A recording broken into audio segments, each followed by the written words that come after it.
শুনতে কারোর সমস্যা হলে বলতে হ্যাঁ পারেন। স্যার শুনতে পাচ্ছি। জি, ইনশাআল্লাহ আমরা আজকে বেস্ট ফ্লাওয়ার রেমেডি লার্নিং কোর্সের প্রথম ক্লাস নিতে যাচ্ছি। তো লেকচার 1 এ শুরু করব। আমরা ইন্ট্রোডাক্টরি অনেকগুলো কথা বলবো, তারপরে আমরা মূল ওষুধে যাব। তো তার আগে আপনারা অনেকেই এখানে আছেন, অলরেডি 8-9 জন উপস্থিত হয়েছেন, 13 জন দেখা যাচ্ছে পার্টিসিপেন্ট অলরেডি আছেন। তো অনেকের কাছে বিষয়টা নতুন, যদিও বিষয়টা আসলে নতুন না, এটা অনেক আগে থেকেই প্র্যাকটিস হচ্ছে। তো এই বিষয়টা আমরা জানবো এবং এটা আমরা কিভাবে ব্যবহার করতে পারি, বা আমাদের হোমিওপ্যাথিতে আমরা এখানে সবাই হোমিওপ্যাথ চিকিৎসক বা ছাত্র। তো আমরা হোমিওপ্যাথির সাথে এর কোনো কনফ্লিক্ট আছে কিনা, বা একসাথে ব্যবহার করা যায় কিনা, বা এটা আসলে কতটুকু কার্যকর, এই বিষয়গুলো অনেকগুলোই আপনাদের কোশ্চেন থাকবে। তো সেগুলো আমরা ইনশাল্লাহ অ্যান্সার দিব। আর এই বিষয়ে যে বই আছে সেই বইগুলো আমরা 2টা বই অলরেডি আপনাদের ঘোষণা দিয়েছি, 2টা বই আমাদের কাছে আছে। আরো কিছু বই অলরেডি আছে। 1 মিনিট। জি, হ্যালো, আসসালামু আলাইকুম। হ্যালো, আসসালামু আলাইকুম। জি জি, আপনার ক্লাস তো লিংক দেওয়া আছে গ্রুপে।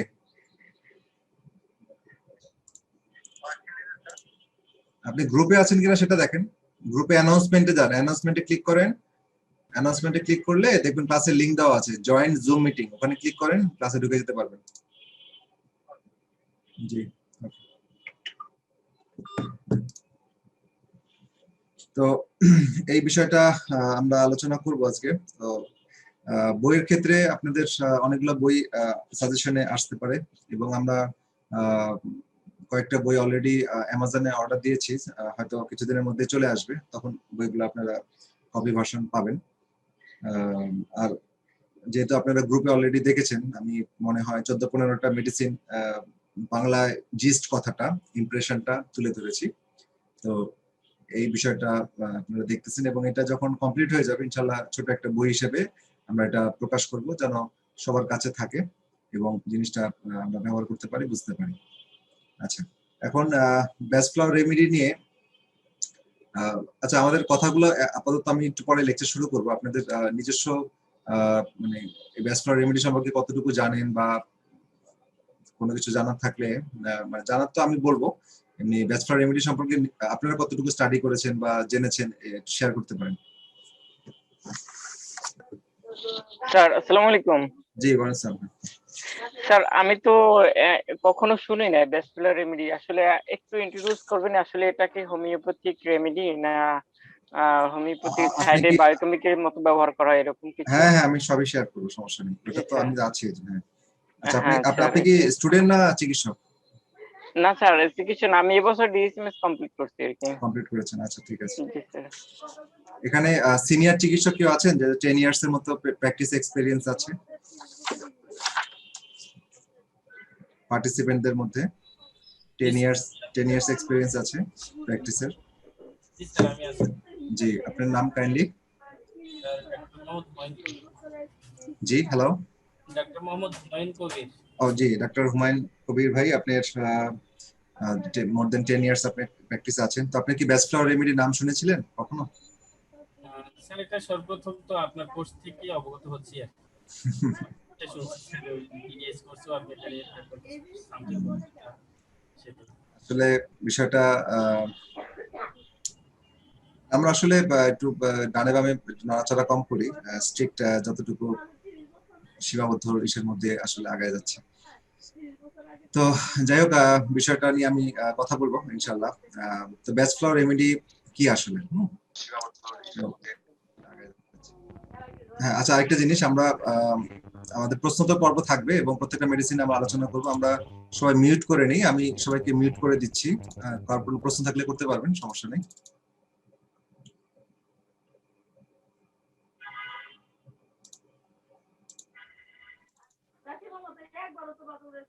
আপনারা একটা মিউট করে দেন, যার যার এ থেকে মোবাইল বা ল্যাপটপ যেটাই ব্যবহার করছেন সবাই মিউট করে দেন, তাহলে আমাদের শুনতে ক্লিয়ারলি শুনতে পারবো। আচ্ছা, তো প্রথমে আমরা ইন্ট্রোডাক্টরি কিছু কথা বলি।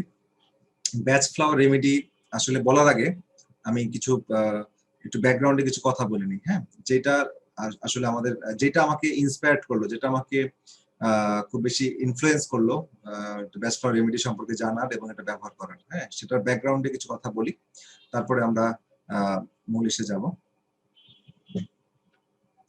আচ্ছা, আমরা জানি, আমরা কি জানি, আমরা প্রথমে একটা জিনিস একটু জানতে চাই, সেটা হচ্ছে আমাদের অ্যাফোরিজম 211 অর্গাননে অফ হোমিওপ্যাথি মেডিসিনে অ্যাফোরিজম 211-তে কি বলেছে। হ্যাঁ, আমরা সেই জিনিসটা একটু দেখে আসি।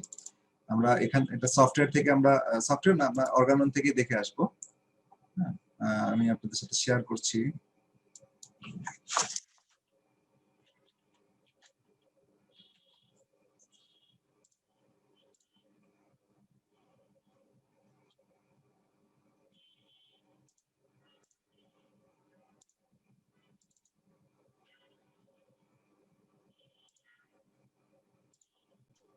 জি, সবাই দেখতে পাচ্ছেন তাই তো? স্ক্রিন দেখতে পাচ্ছেন তো? জি স্যার, দেখা যায়।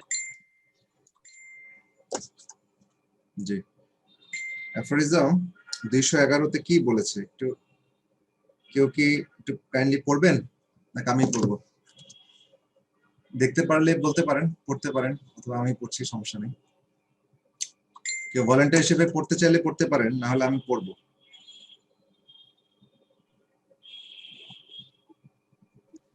স্যার আপনি পড়েন প্লিজ। আচ্ছা ঠিক আছে, আমি পড়ছি।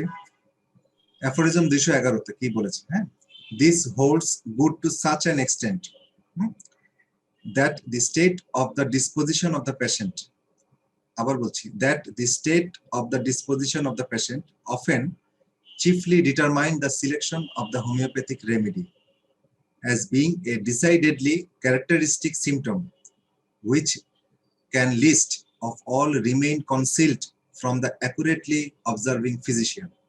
ঠিক আছে, এই কথাটার মানে হচ্ছে সহজভাবে যে আমরা যদি একটা পেশেন্টের ডিসপোজিশন, হ্যাঁ, the state of the disposition, disposition মানে কি, এই অ্যাফোরিজমের মধ্যে এই ওয়ার্ডটা খুব ইম্পর্টেন্ট, ডিসপোজিশন। ডিসপোজিশন মানে হচ্ছে অভ্যাস, প্রবণতা, রোগ প্রবণতা। হ্যাঁ, বলেন আরো সিনোনিম বলেন। হ্যাঁ, কেউ বলেন অভ্যাস, কেউ বলেন প্রবণতা, কেউ বলেন বলেন সবগুলোই যাবে। বলতে থাকেন, সবগুলো মিলেই একটা জিনিস দাঁড়াবে, disposition. Disposition of the patient, তার মেন্টাল নেচার ধরা যায়। Mental nature. হ্যাঁ, আরো কেউ বলেন।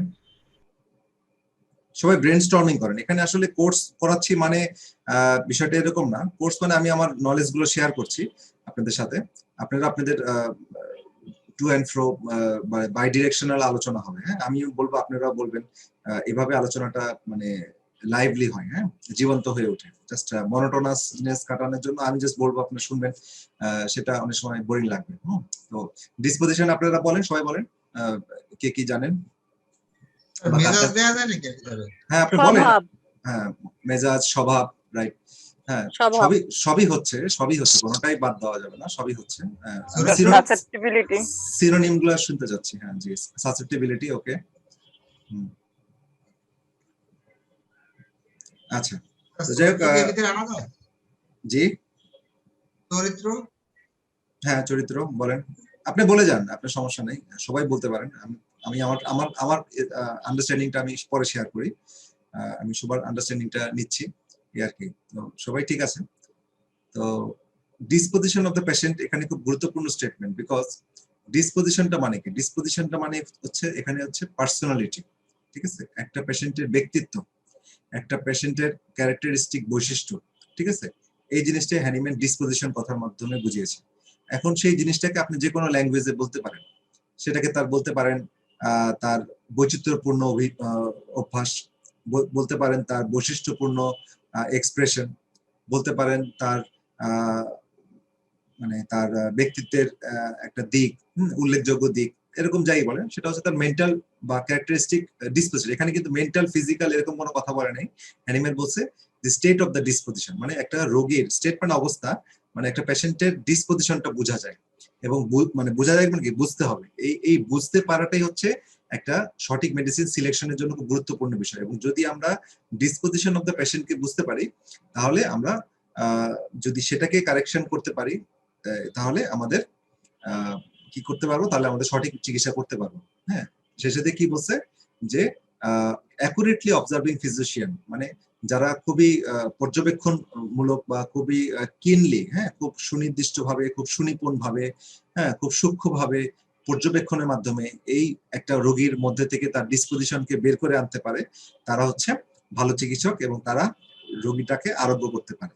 এখন এখানে আরেকটা কথা আছে যে ডিসপোজিশনটা কখনকার ডিসপোজিশন আমরা সাধারণত হোমিওপ্যাথিতে গুরুত্ব দিই, এটা বলতে পারেন কখন, মানে কোন ডিসপোজিশনটাকে আমরা গুরুত্ব দিই?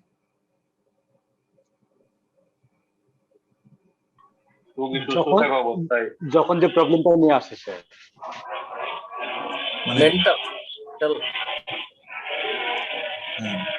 মানে ডিসপোজিশনটাকে আমরা গুরুত্ব দেই, সেটা হচ্ছে রোগ অবস্থায় তার পরিবর্তিত ডিসপোজিশন।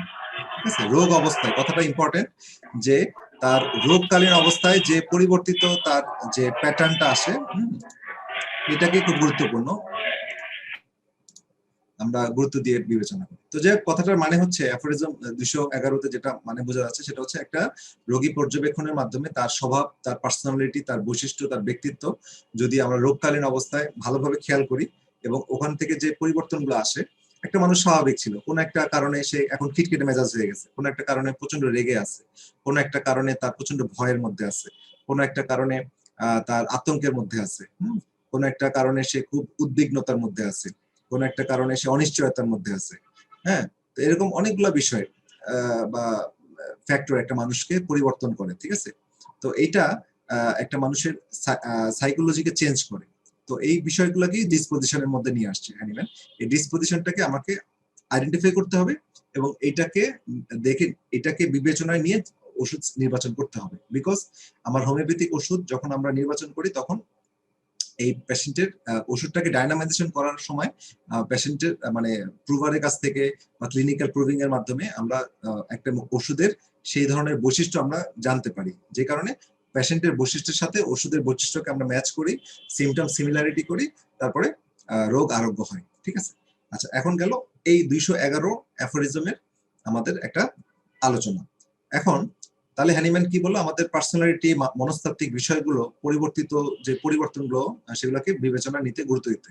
আচ্ছা, এখন আরেকটা জিনিস আমরা জানি, যে সেটা হচ্ছে আমাদের যে জিনিসটাকে ডক্টর কেন্ট খুব জোরালো ভাবে হোমিওপ্যাথিক ওয়ার্ল্ডে এটা এস্টাবলিশ করেছে, এবং যেটা এখন পর্যন্ত সবচেয়ে জনপ্রিয় থিওরি, হ্যাঁ, soul body mind, soul mind body, এই থিওরি, যে আমাদের এবং এই থিওরিটা কারেক্ট, বিকজ সাইকোসোমাটিক ডিজিজ গুলো সাধারণত কি হয়, রোগের উৎপত্তিটা কোথা থেকে হয়। রোগের উৎপত্তি আমাদের, আমরা একটা নির্দিষ্ট, আমি এখানে একটু আধ্যাত্মিকতাও আসবে, বিকজ সোল কথাটা যেহেতু আছে, আমরা যেই ধর্মে বিশ্বাস করি না কেন, এখানে কিন্তু আসলে মানে নাস্তিকতার কোনো জায়গা নেই। ঠিক আছে, মেডিকেল সায়েন্সে বলেন, তাহলে এখানে নাস্তিকতার জায়গা নেই, কারণ এখানে আস্তিক হইতে হবে। আপনি ধর্ম যাই হতে পারে, কিন্তু সৃষ্টিকর্তা বা অস্তিত্বে বিশ্বাস করতে হবে, তাহলে আমার আত্মাটা থাকবে। কারণ আত্মাটা কিন্তু নাস্তিকরা বিশ্বাস করে না, আস্তিক যারা তারাই বিশ্বাস করবে, ধর্ম যাই হতে পারে। তো এখন সোল কথাটা ইম্পর্টেন্ট। সোল মানে হচ্ছে প্রত্যেকটা মানুষ একটা শক্তির তার মধ্যে প্রবাহিত হয়। ঠিক আছে, যেমন আমাদের এজ এ মুসলিম হিসেবে আমরা আমি যেটা বলছি সেটা হচ্ছে, কোরআনে বলা হচ্ছে যে সবকিছুকে আল্লাহ তাআলা বলছে কি হও, তারপরে সব মহাবিশ্ব একটা ছোট্ট একটা বিন্দু থেকে আস্তে আস্তে মহাবিশ্বের হলো, সৃষ্টি হলো, যেটা পরবর্তীতে এখন বর্তমান সময় সবচেয়ে প্রভাবশালী, সবচেয়ে জ্ঞানী বিজ্ঞানী হচ্ছে স্টিফেন হকিংস, অন্যতম জ্ঞানী বিজ্ঞানী। তো উনি ওনার যে বিগ ব্যাং থিওরি, সেখানেও আমরা দেখতেছি যে এই হও কথাটার ব্যাখ্যাটা দিচ্ছে যে মহাবিশ্ব ক্রমশই সম্প্রসারণশীল, এটা কিন্তু সংকুচিত না, আস্তে আস্তে সম্প্রসারণ করতেছে, একটা থেকে একটা দূরত্ব মেপে মেপে সায়েন্টিস্ট, জ্যোতির্বিদরা দেখতেছে যেটা বড় হচ্ছে। তো এখন এই শক্তিটা প্রত্যেকটা মাখলুকের মধ্যে সৃষ্টিকর্তা আল্লাহ তাআলা পৌঁছায় দিয়েছে, বা দিয়ে দিয়েছে। এখন আমরা যে জিনিসটা আমরা দেখতেছি, এখন আমাদের মধ্যে এই শক্তিটা আসছে, তারপরে আমাদের পশু পাখির মধ্যে আসছে, উদ্ভিদের মধ্যে আসছে, প্রত্যেকটা জিনিসের মধ্যে শক্তি দিয়েছে। ইভেন আমরা এখন দেখতে পাচ্ছি কি এই শক্তিটা জড়ো আপাত দৃষ্টিতে যেটা আমাদের চোখে জড়ো তার মধ্যে ওই শক্তিটা আছে। মানে মহাবিশ্বে আল্লাহ তাআলা যা সৃষ্টি করছেন, আমি আমার ইসলাম ধর্ম নিয়ে কথা বলছি, অন্য ধর্ম এর ব্যতিক্রম হবে না, কারণ আমি সৃষ্টিকর্তাকে বিশ্বাস করে নিয়ে কথাটা বলছি। আমাদের এখানে ভাগ হবে আস্তিকতা নাস্তিকতা। যদি আমরা আস্তিক হই, সৃষ্টিকর্তায় বিশ্বাস করি, এক মিনিট শুনতে পারি কিনা। জি হ্যাঁ, আসসালামু আলাইকুম।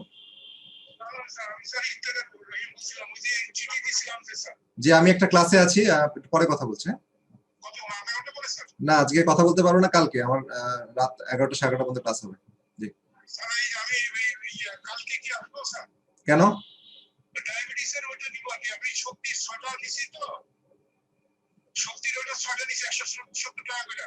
আচ্ছা আপনার, আচ্ছা ঠিক আছে আপনি আসে নেন, আমার সাথে সম্পর্ক না, ওখানে তো অফিস তো খোলা আছে, নিয়ে নেবেন। আচ্ছা ঠিক আছে আপনি করেন। আচ্ছা আসেন। জি ঠিক আছে।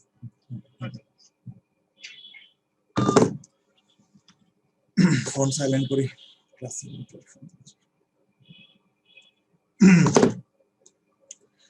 ব্যাকগ্রাউন্ডটা খুব ইম্পর্টেন্ট। মানে আমাদের ফিলোসফিটা যদি, দর্শনটা যদি আমাদের ক্লিয়ার না থাকে, আমরা ম্যাটেরিয়ালিস্টিক জগতে বিচরণ করবো। আমরা হোমিওপ্যাথ মানে কিন্তু মানে ম্যাটেরিয়ালিস্টিক বস্তুবাদী জড়ত্ববাদী থেকে আমরা কিন্তু একটু উপরে, ঠিক আছে। হ্যানিম্যান এই মেডিসিনটাকে সেই পর্যায়ে নিয়ে গেছে, যেটাকে আমরা ডাইনামিক লেভেলে বলছি, তো যেটাই বলবো।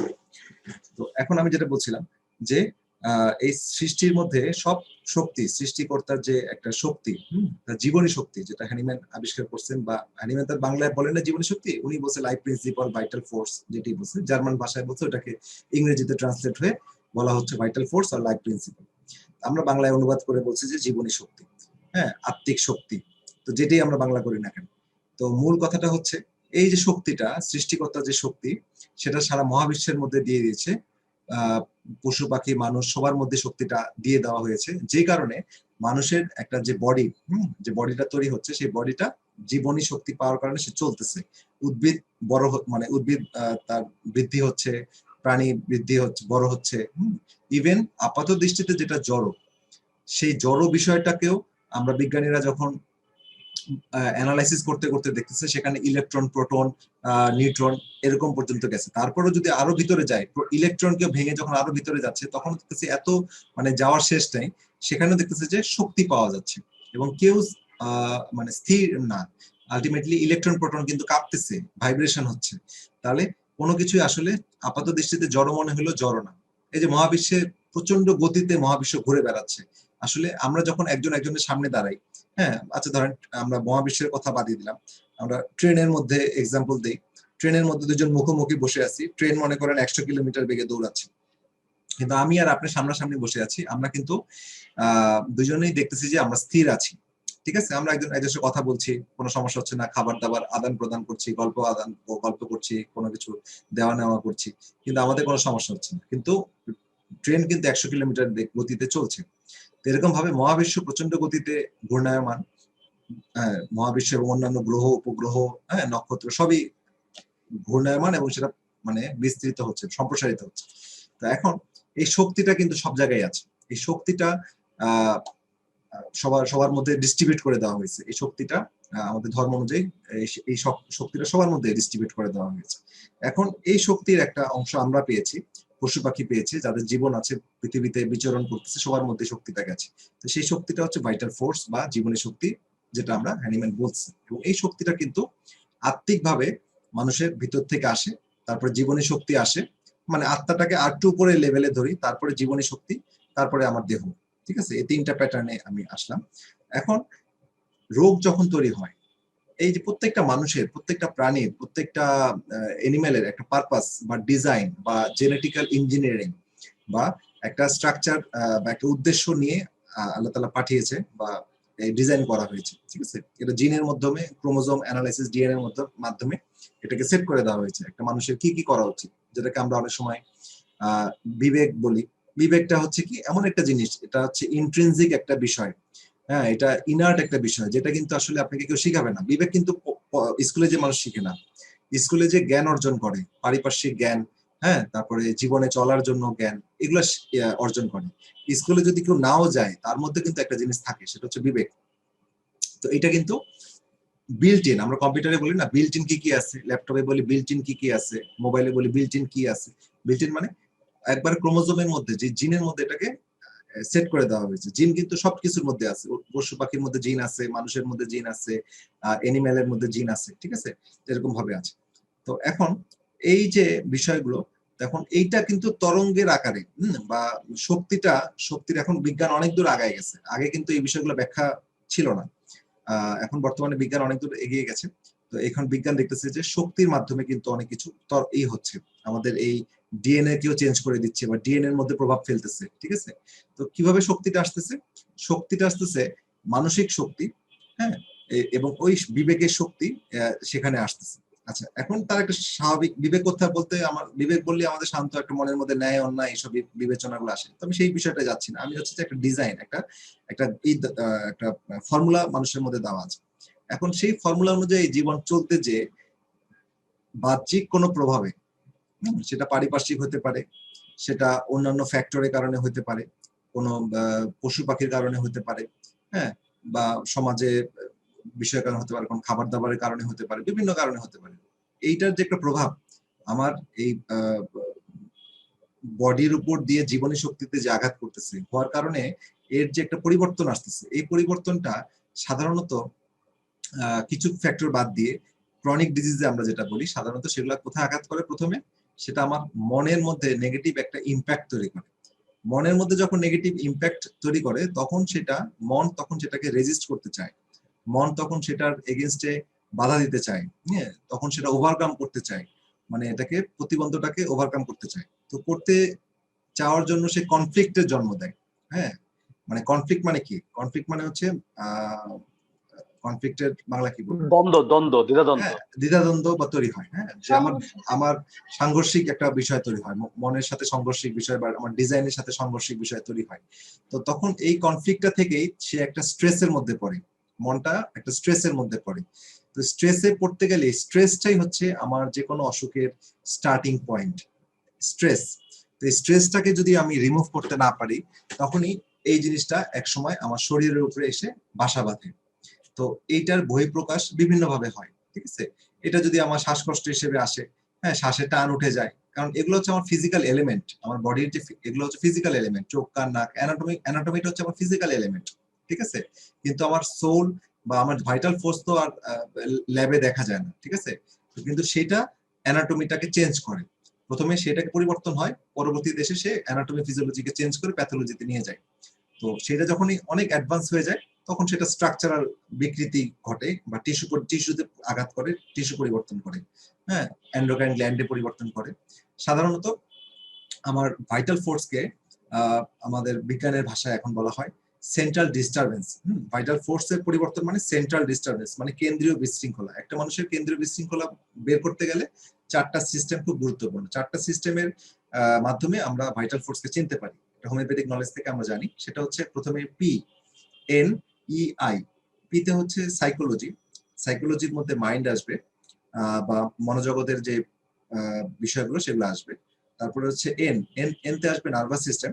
নার্ভাস সিস্টেম দুই রকমের, একটা হচ্ছে ভলেন্টারি নার্ভাস সিস্টেম, একটা অটোনমিক নার্ভাস সিস্টেম। তো ভলেন্টারি মানে আমাদের ইচ্ছাধীন, অটোনমিক মানে অনিচ্ছিক। অটোনমিকের মধ্যে আবার দুইটা ভাগ আছে, একটা হচ্ছে সিম্প্যাথেটিক, প্যারাসিম্প্যাথেটিক। তো এগুলো হচ্ছে আমার এলিমেন্ট, ঠিক আছে। এগুলা দিয়ে আমাদের কাজ করায়, ঠিক আছে। যেমন ভাইটাল ফোর্স যদি হয় সরকার, আর সচিবালয়টা হবে আমার অ্যানাটমি, ঠিক আছে। অ্যানাটমি ফিজিওলজি, সচিবালয় বা তার অধীনস্থ যে মন্ত্রণালয়, হ্যাঁ, যে অধিদপ্তর, এগুলা, ঠিক আছে। এইভাবে যদি আমরা চিন্তা করি, এখন আমাদের এই তারপরে পি বললাম, এন বললাম, তারপর ইতে হচ্ছে এন্ডোক্রাইন, মানে এন্ডোক্রাইন গ্ল্যান্ড, অন্তঃক্ষরা গ্রন্থি যেটা বলি, এন্ডোক্রাইন গ্ল্যান্ড। এন্ড আইতে হচ্ছে ইমিউনোলজি বা ইমিউন সিস্টেম। এই চারটা জিনিসের প্রভাব আগে বিস্তার করে। প্রথমে সোল নষ্ট হলো, তারপরে আমার ভাইটাল ফোর্স ডিসঅ্যারেঞ্জমেন্ট হয়ে গেল, তারপরে হচ্ছে আমার এই PNEI চেঞ্জ হলো। PNEI চেঞ্জ হওয়ার কারণে আমার শরীরে বিভিন্ন রোগ লক্ষণ দেখা দিল, মানে লক্ষণ দেখা দিল। লক্ষণটা কি?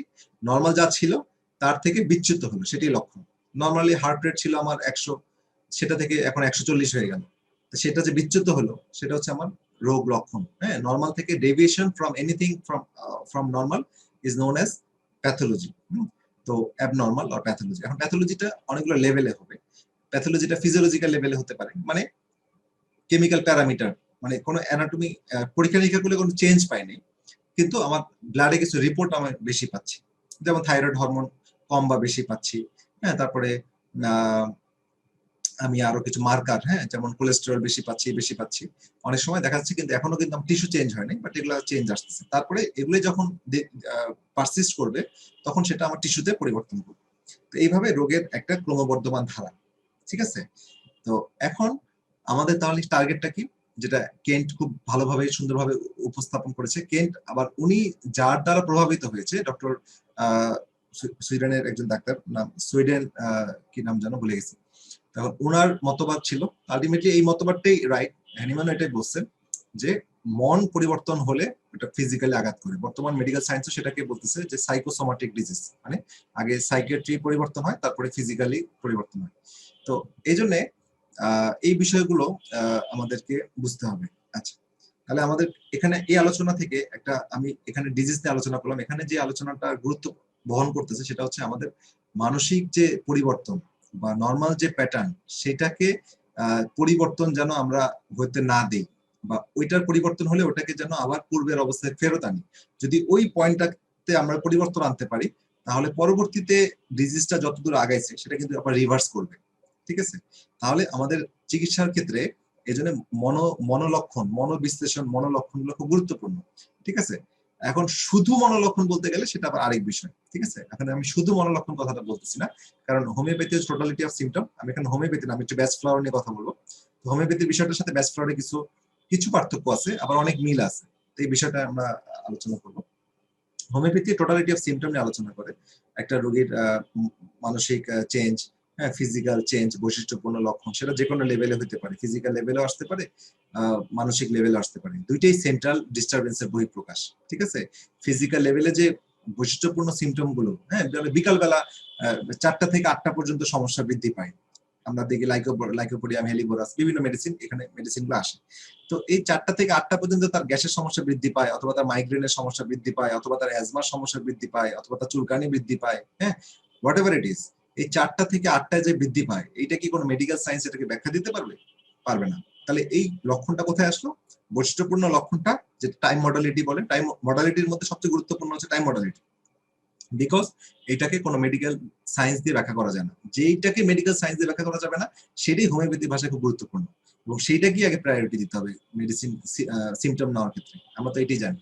এখন 4টা থেকে 8টা আমরা মেডিসিনের ক্ষেত্রে চয়েস করলাম, এই একটা লক্ষণের উপর ভিত্তি করে রোগীর রোগ যেই নামই হোক না কেন, সেটা অ্যাজমা হতে পারে, সেটা গ্যাসের সমস্যা হতে পারে, সেটা মাইগ্রেন হতে পারে, সেটা অ্যানকাইলোজিং স্পন্ডিলাইটিস হতে পারে, সেটা শুগরেন সিনড্রোম হতে পারে, what ever it is, IBS হতে পারে। কিন্তু আমরা ওই মডালিটিকে চিন্তা করে, যেহেতু ভাইটাল ফোর্স ওই দিক দিয়ে মানে ওইটা প্রকাশ করছে ফিজিক্যাল লেভেলে, সুতরাং এটা খুবই গুরুত্বপূর্ণ।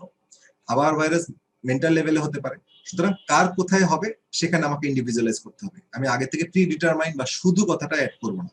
শুধু কথাটা অ্যাড করার কারণে আমাদের মধ্যে অনেক ঝামেলা তৈরি হচ্ছে। হ্যাঁ, যে শুধু মাইন্ড, শুধু বডি, শুধুই, এরকম না। তো হোমিওপ্যাথি টোটালিটি সিমটম, যেখানে আমি গুরুত্বপূর্ণ বৈশিষ্ট্যপূর্ণ সিমটম পাবো, কারণ ভাইটাল ফোর্স যে কোনো জায়গায় এক্সপ্রেস করতে পারে। বডিতে হলে বৈশিষ্ট্যপূর্ণ সিমটম আমাকে নিতে হবে, মানসিক ক্ষেত্রে বৈশিষ্ট্যপূর্ণ সিমটম নিতে হবে, মানে স্টেট অফ ডিসপোজিশন নিতে হবে। ঠিক আছে, তো এই বিষয়টা। আচ্ছা, এখন আমি ব্যাস ফ্লাওয়ার রেমেডির ক্ষেত্রে আসি। এই ব্যাস ফ্লাওয়ার রেমেডি যিনি আবিষ্কার করলেন, উনি কে ছিলেন? Doctor Edward batch. ঠিক আছে, আচ্ছা, আমরা বাওয়েল নোসোডের নাম শুনেছি নাকি কেউ? হ্যাঁ হ্যাঁ, বাওয়েল নোসোড কি আবিষ্কার করছেন? স্যার তার নামের শেষে বাউল আছে। বাওয়েল মানে জানেন কি? বাউল মানে পুরা। পায়খানা। বাওয়েল মানে অন্ত্র, ইন্টেস্টাইন। নামের শেষে ইন্টেস্টাইন থাকবে নাকি?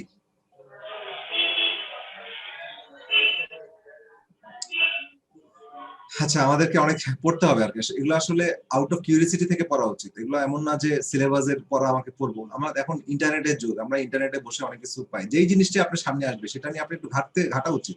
যেটি আসুক, সত্য মিথ্যা যাই আসুক, আপনাকে তো সার্চ করতে হবে, পড়তে হবে। এখন জাস্ট নেটে সার্চ দিলে আপনি ইনফরমেশন চলে আসে। হ্যাঁ, একটু পড়তে হবে। তো বাওয়েল নসট কিন্তু আবিষ্কার করছে ডক্টর এডওয়ার্ড ব্যাচ, ঠিক আছে? শুনলেন? সবাই শুনতে পারছেন? বাওয়েল নসট আবিষ্কার করেছেন ডক্টর এডওয়ার্ড ব্যাচ। হ্যাঁ, তো এডওয়ার্ড ব্যাচকে আমরা চিনতে পারি নাই, এডওয়ার্ড ব্যাচ সম্পর্কে আমরা জানতাম না, এটা আমাদের দৈন্যতা। কারণ কে কোন মেডিসিনটা আমরা গ্রহণ করছি, কোন সিস্টেমের মেডিসিন ব্যবহার করছি, একটু ব্যতিক্রমী মেডিসিন পেলে আমরা এতটুকু জানারও চেষ্টা করি না যে মেডিসিনটা কোথা থেকে আসলো, কে তৈরি করলো, কোথা থেকে আসলো। এতটুকু আগ্রহ যদি আমাদের মধ্যে না থাকে, আমরা যদি কি কেন কিভাবে যদি না, তাহলে আমরা সায়েন্টিফিক মাইন্ডেড না, এবং সায়েন্স থেকে বাইরে বাইরে অনেক দূরে অবস্থান করতেছে আমরা। তো যাই হোক, তো এটা অন্য বিষয়। আমাদেরকে কিউরিওসিটি ডেভেলপ করতে হবে সব জিনিসের মধ্যে, হ্যাঁ, জানার একটা আগ্রহ থাকতে হবে। আচ্ছা, এখন এই ডক্টর এডওয়ার্ড ব্যাচ উনি কিন্তু একজন ব্যাকটেরিওলজিস্ট, মানে একজন অ্যালোপ্যাথ ডাক্তার ছিলেন। আচ্ছা, আপনাদের মিউট করতে পারছেন না হয়তো, সবাই মিউট করে রাখেন। ডক্টর এডওয়ার্ড ব্যাচ উনি একজন অ্যালোপ্যাথ ডাক্তার ছিলেন এবং ব্যাকটেরিওলজিস্ট ছিলেন, মানে মাইক্রোবায়োলজিস্ট ছিলেন। তো মাইক্রোবায়োলজিস্ট হওয়ার কারণে উনি ল্যাবে সারাদিন কাজ করতেন, ব্যাকটেরিয়া, ভাইরাস, ফাঙ্গাস এসব নিয়ে কাজ করতেন। তো সেখান থেকেই পরবর্তীতে গবেষণা করতে করতে উনি বাওয়েল নসট তৈরি করলেন এবং বাওয়েল নসটের সাথে ক্রনিক ডিজিজের সম্পর্ক দেখলেন এবং পরবর্তীতে সেটা প্রয়োগ করে সেটার রেজাল্ট পাওয়ার পরে সেটা। আচ্ছা, আরেকটা জিনিস মনে রাখতে হবে, হ্যাঁ, যখনই আমরা যে কোনো বিষয়ে কথা বলি, তখন কিন্তু আমাদেরকে কথা বলার সময় যারা বৈজ্ঞানিক তাদের কথাবার্তার স্ট্যান্ডার্ড কিন্তু একরকম থাকে, আর হুজুগের কথাবার্তা একরকম থাকে। আমরা যে কোনো জিনিসই যদি বলি, হ্যাঁ, যদি সেটার যুক্তি থাকে, যেটার পিছনে গবেষণা থাকে এবং যেই গবেষণা বাস্তবিক রূপ দান করা যায়, সেটা কিন্তু একটা এস্টাবলিশড ফ্যাক্ট হয়ে দাঁড়ায়। আর তার আগ পর্যন্ত সেটা থাকে থিওরি। থিওরিটা যখন আপনার বাস্তবে রূপ নিবে বা বাস্তবতার আলোকে যখন এটা প্রমাণিত হবে, তখন সেটা কিন্তু থিওরি থাকে না, তখন সেটা হয়ে যায় ফ্যাক্ট, হ্যাঁ, অর ফর্মুলা, অর এটা স্টেটমেন্ট, অর এটা কি বলবো, যে এই যেমন অ্যাফোরিজম, আমাদের হোমিওপ্যাথিতে অ্যাফোরিজম সবগুলোই কিন্তু ফ্যাক্ট। কারণ প্রথমে হ্যানিম্যান ছিল একটা থিওরি, পরবর্তীতে উনি এটা বাস্তবায়ন করে দেখিয়েছেন, তখন এটা আমাদের চিকিৎসা শাস্ত্রের মধ্যে চলে আসছে, হোমিওপ্যাথিক চিকিৎসা শাস্ত্রে। তো এডওয়ার্ড ব্যাচ, তো ওনারা যেহেতু প্রথমে পরিচয় দিয়ে নিলাম, উনি অ্যালোপ্যাথ, ব্যাকটেরিওলজিস্ট, তারপরে উনি প্যাথোলজিস্ট, এবং উনি 1918 সালের দিকে উনি রয়্যাল লন্ডন হোমিওপ্যাথিক কলেজে প্যাথোলজিস্ট হিসেবে জয়েন করেছিলেন এবং সেখানে শিক্ষকতা করিয়েছেন। তো সেইখানে সেই সুবাদে উনি হোমিওপ্যাথি সম্পর্কে ডিটেলস জানলেন, হোমিওপ্যাথি সায়েন্স সম্পর্কে জানলেন, এবং ওনার হোমিওপ্যাথি কনসেপশনটা খুবই ভালো লাগলো এবং সেটা নিয়ে অনেক গবেষণা করলেন। তো করতে যে উনি সেই সময় বাওয়েল নসট তৈরি করলেন। বাওয়েল নসটের ইতিহাস এখন আর বলতে যাচ্ছি না, কারণ এটা আবার আরেকটা, যেহেতু আমাদের এই চ্যাপ্টার ইসের বাইরে, টপিক্সের বাইরে। তো পরবর্তীতে উনি যেটা করলেন, মানুষের এই 211 নম্বর অ্যাফোরিজমে এই অংশটা খুব গুরুত্ব তার বহন করলো এবং উনি দেখলেন যে মানুষের ক্রনিক ডিজিজ গুলোর ক্ষেত্রে বা যে কোনো অ্যাকুইট ডিজিজ বা ক্রনিক ডিজিজ যাই বলি না কেন, সেই ক্ষেত্রে যে মানসিক বা বৈশিষ্ট্যপূর্ণ চারিত্রিক যে চেঞ্জ হয়, সেটাকে যদি কারেকশন করা যায়, তাহলে একটা মানুষের সুস্থতা হয়ে যায়, এবং এটা ক্লিনিক্যালি উনি ভেরিফাই করছেন। তো বেস্ট ফ্লাওয়ার রেমেডি ক্ষেত্রে উনি প্রথমে 19টা মেডিসিন আবিষ্কার করলেন, মানে এই প্রত্যেকটা মেডিসিন 38টা, টোটাল 38টা মেডিসিন, আর 39 নাম্বার মেডিসিনটা হচ্ছে একটা 5টা মেডিসিনের কম্বিনেশন। এখন এটা কিভাবে কি করলেন? তো প্রথমে হচ্ছে উনি 19টা, মানে ইংল্যান্ডে, ওনার বাড়ি ইংল্যান্ডে, তো উনি ওনার গ্রামের সাইডে গেলেন। তো যাওয়ার পরে উনি এই দেখলেন যে গাছের মধ্যে গাছের যে ফুলগুলো আছে, সেই ফুলের নির্যাসটা নিলেন। যেহেতু হোমিওপ্যাথি নলেজ ওনার আছে, তো লাইক হোমিওপ্যাথি ওষুধটা কিভাবে তৈরি হয়, সাধারণত মাদার টিংচার থেকে, উদ্ভিদগুলো সাধারণত মাদার টিংচার হিসেবে নেওয়া হয়, মিনারেলস বা নোসোড বা প্ল্যান্ট এনিম্যাল সোর্স গুলো হচ্ছে আলাদাভাবে নেওয়া হয়। তো উদ্ভিদগুলো সাধারণত মাদার টিংচার করে নেওয়া হয়, তারপরে ওখান থেকে একটা বিশেষ প্রক্রিয়ায় মাদার টিংচার তৈরি করা হয়। তো উনি সেদিকে গেলেন না, কিন্তু এটা অন্য একটা ফর্মুলাতে উনি তৈরি করলেন, কিন্তু হোমিওপ্যাথির মতো, বাট নট লাইক হোমিওপ্যাথি, মানে ফুল হোমিওপ্যাথি। উনি গাছটাকে নিলেন এবং ওনার ফিলোসফিটা ওইটাই ছিল, যে আমি ফিলোসফিটা নিয়ে আলোচনা করলাম, যে প্রত্যেকটা জিনিসের মধ্যে একটা জীবনী শক্তি আছে। এখন এই ফুলটার মধ্যে নিশ্চয়ই জীবনী শক্তি আছে, এবং এই জীবনী শক্তির পরিপূর্ণ মানে এটা হয় কখন, একটা মানুষের পরিপূর্ণতা কখন পায়? আপনি একটু বলেন তো, একটা মানুষ যখন, মানে পরিপূর্ণ মানে কি, পরিপূর্ণভাবে সে বিকশিত হয় কখন? শিশুবেলায়, বৃদ্ধবেলায়, যৌবনে, শুধু যৌবন না, আরেকটু স্পেসিফিক লেখাপড়া বলেন। শেষ করে লেখাপড়া শেষ করে স্যার কোনো পেশায় যখন নিযুক্ত হলো স্যার। আচ্ছা, আপনারা স্টেটমেন্ট দিয়ে আবার মিট করে ফেলবেন। হ্যাঁ, আপনারা কথা বলার পর আবার মিট করে ফেলবেন, তাহলে কথা শুনতে সমস্যা হবে। রাইট। একটা মানুষ, এখানে একটু ধর্মের আশ্রয় নেই, কারণ ধর্মের বাইরে তো আমরা যেতে পারি না, কারণ আমাদের সায়েন্টিফিক মাইন্ডেড আমাদের ধর্মটা। একটা মানুষ সর্বোচ্চ বিকশিত হয় আমাদের ধর্মের স্টেটমেন্ট অনুযায়ী। স্টেটমেন্ট ওভাবে বলে নাই, কিন্তু মানে এক্সাম্পল হচ্ছে 40 ইয়ার্স, 40 বছর, অ্যারাউন্ড 40, কারণ আমাদের নবী রাসূলুল্লাহ সাল্লাল্লাহু আলাইহি ওয়াসাল্লাম ম্যাক্সিমাম নবুয়ত ওই বয়সে পেয়েছেন।